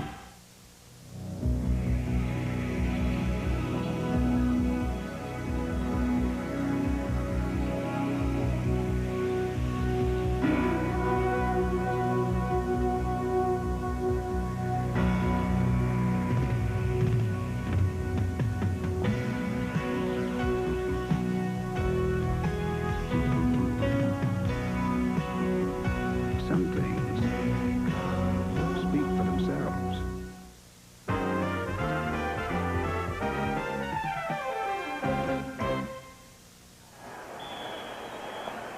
Orange Bowl in Miami, Florida, pretty much wrapped up for the Miami Dolphins. Their record will go to 6-2. They will try and beat Baltimore next Sunday and hope that San Diego can knock off the Raiders, and then the Dolphins will be at home throughout the playoffs for as long as they last. Ferguson, 1st and 10 from his own 16. That's right. He will now be at his own 8. Tim Bokemper for the Dolphins, along with Doug Betters.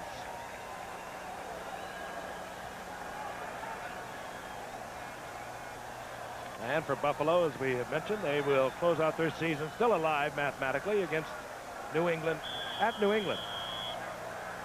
If I were Buffalo this time, Giff, I'd be concerned about nobody getting hurt and being healthy and ready to play next week against New England, because this game is history. Ball marked at the 8-yard line. 2nd down, 18. Dolphins in their pass prevent defense. 4-man front, 6 men in the secondary.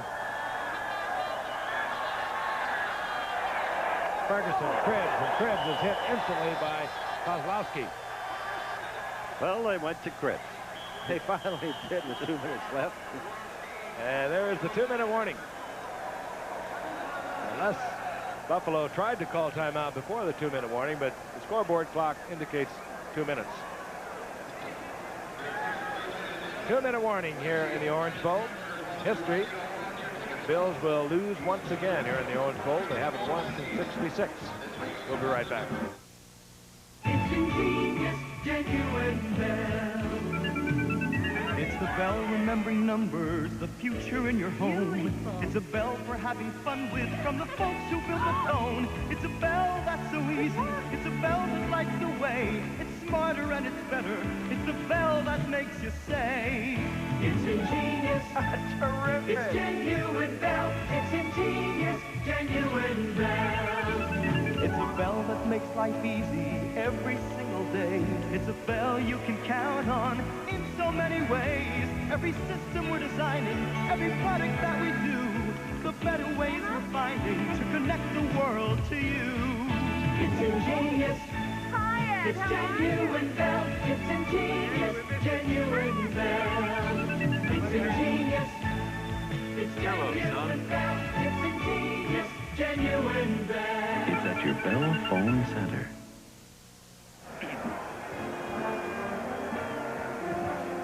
Well, our poor man's Willie Nelson not with us tonight. He'll be up in Minnesota, Fred. That reference to Don's little song that he likes to produce for us on occasion. He would have had it out a long time ago, I can tell you that. Would he ever? 3rd down and 11 as the Buffalo Bills come up in their shotgun formation. Ball just inside their own 15-yard line.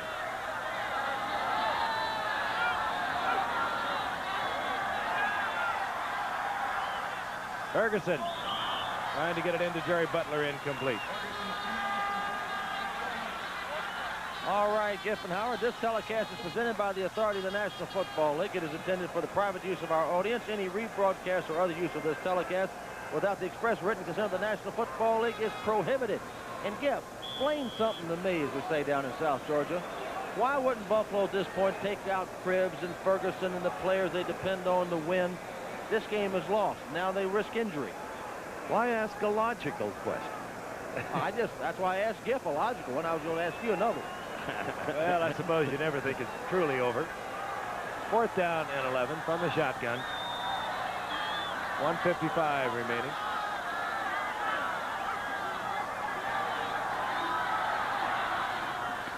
Lou Picone short of the 1st down, and Miami will have the football at the 24-yard line. Mike Kozlowski was there defensively, and credit a superb effort once again to the Miami Dolphins defense.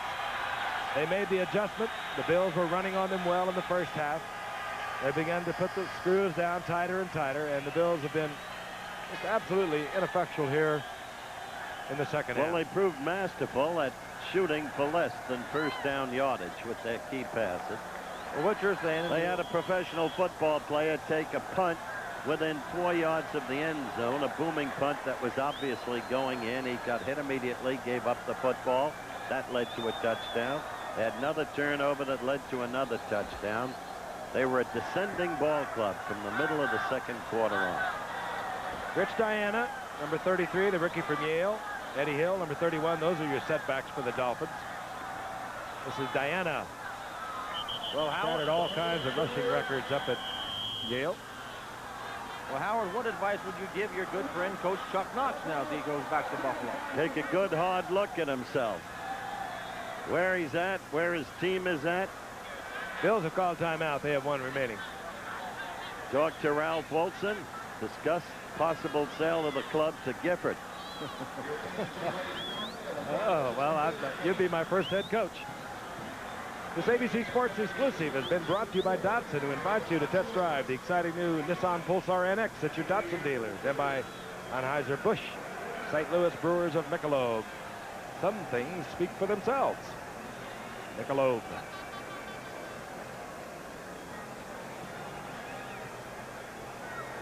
Most of the fans have already left the Orange Bowl. And of course, we'll be looking forward to a pair of games next week as we look at the forlorn Picture of Will Grant, the fine center for the Buffalo Bills. Short season, nevertheless it hurts. Yeah, For Joe Ferguson, another tough night. Executive producer of ABC Sports is Roone Arledge. ABC's NFL Monday Night Football, produced by Bob Goodrich, directed by Chet Forty. Technical director, Joe Chavo. Associate director, Jack Graham. Technical manager, Coach Coltrane. Unit manager, Erman Norris. Telecommunications manager, Frank Adamo. Assistant to the producer, John McGinnis and Kim Belton. 2nd down and 9. The ball goes once again to Rich Diana. Rich Diana. Not too speedy, about 4-7. That's the final timeout for Buffalo. But talking about Rich Diana, I think, Howard, you know quite a bit about him.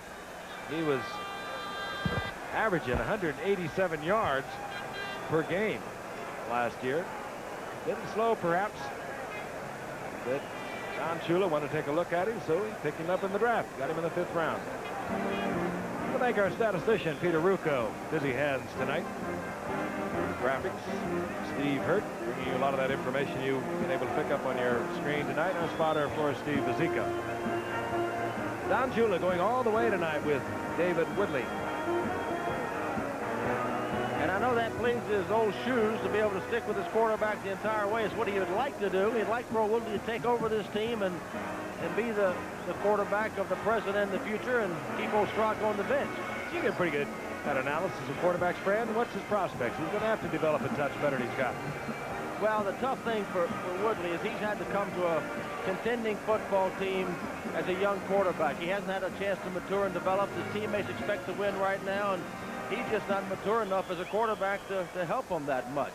Very frustrating in trying to grow up in that situation. He is going to have to develop a touch. He's got good athletic ability, but he doesn't throw the ball well enough with touch to play consistently well in this league. 27-10. Miami over the Bills. The Bills can no longer stop it. 1:31 remaining in the game. 3rd down and 2. A 1st down, and that will be the ball game. And Diana will get it. Diana inside the 10-yard line. 5'9", 220-pound, record-shattering running back from Yale. You think my Yaleys can't play, huh? I've always had great respect for them. Number 2 draft choice of Dallas, linebacker Jeff Rohrer. Kid's got a real future.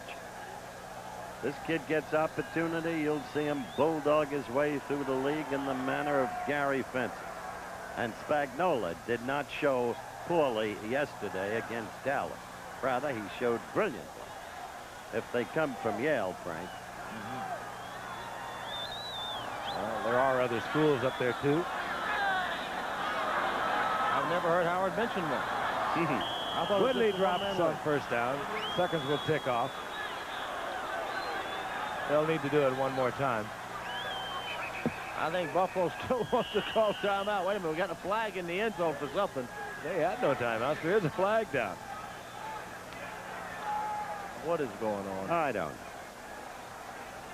They're out there arguing. They're behind 27-10, 30 seconds left. Illegal procedure. They argued correctly. Chuck Knox shaking his head. Not an easy thing for Chuckaroo to take. He has been and is a great and respected. Chuckaroo. Wait a Chuckaroo. Pardon me. Dandaroo. Donaroo. Giffaroo. Illegal formation. And Simpson, the complaining Buffalo Bill, got the flag. I'll have everybody in this booth crazy quitting out these 30 seconds. Giff, we haven't heard about Joe E. Cribbs, though, have we? Been Joe Cribbs all night. No Joe E. Cribbs. They did not hear enough of him tonight. Not a Joe Cribbs. They're getting the football as often as possible. Diana. You might be right, Coach. You know, huh? Diana carries the ball for enough time to run out the clock. I think they're overemphasizing athletics up in the Ivy League, Howard. Too much football in game. No, it's the music of Cole Porter, the Bullaboo song. Buffalo goes to 4-4. The Miami Dolphins to 6-2. Buffalo will be at New England next Sunday. Could be desperate time for them, as well as New England. Miami, however, will be at Baltimore. A victory there, and they'll be looking for a loss the Raiders to the Chargers, and they'll have the home field. We'll be back for final word. You can't argue with success. Nissan Motor Corporation's 9.9 annual percentage rate truck financing is saving buyers money. And now we're extending 9.9. So you can still save from $900 to over $1,500 in finance charges alone on any new Datsun truck. So join the crowd while we still have trucks and you still have time. Datsun, we are driven. From backyard rocketry to space exploration. From horse-drawn trolleys to computer-run trains. Ideas that made America grow and made millionaires out of many who risked investing in them. At First Jersey Securities, we believe such investment opportunities still exist, if you know where to look for them. We do. We specialize in discovering America's emerging growth companies for today's investors with vision. First Jersey Securities. Come grow with us. Once again, the Miami Dolphins have defeated the Buffalo Bills 27-10. Remember, your ABC News Nightline after your local news. 11:30 on the West Coast over most of these ABC stations. Our blip provided by the Goodyear Tire and Rubber Company. Travel arrangements made through and a promotional fee paid by United Airlines. United flies more people to Hawaii than any other airline. That's what friendly skies are all about. This has been a presentation of ABC Sports, recognized around the world as the leader in sports television. We'll see you next Monday night from Minnesota with the Cowboys.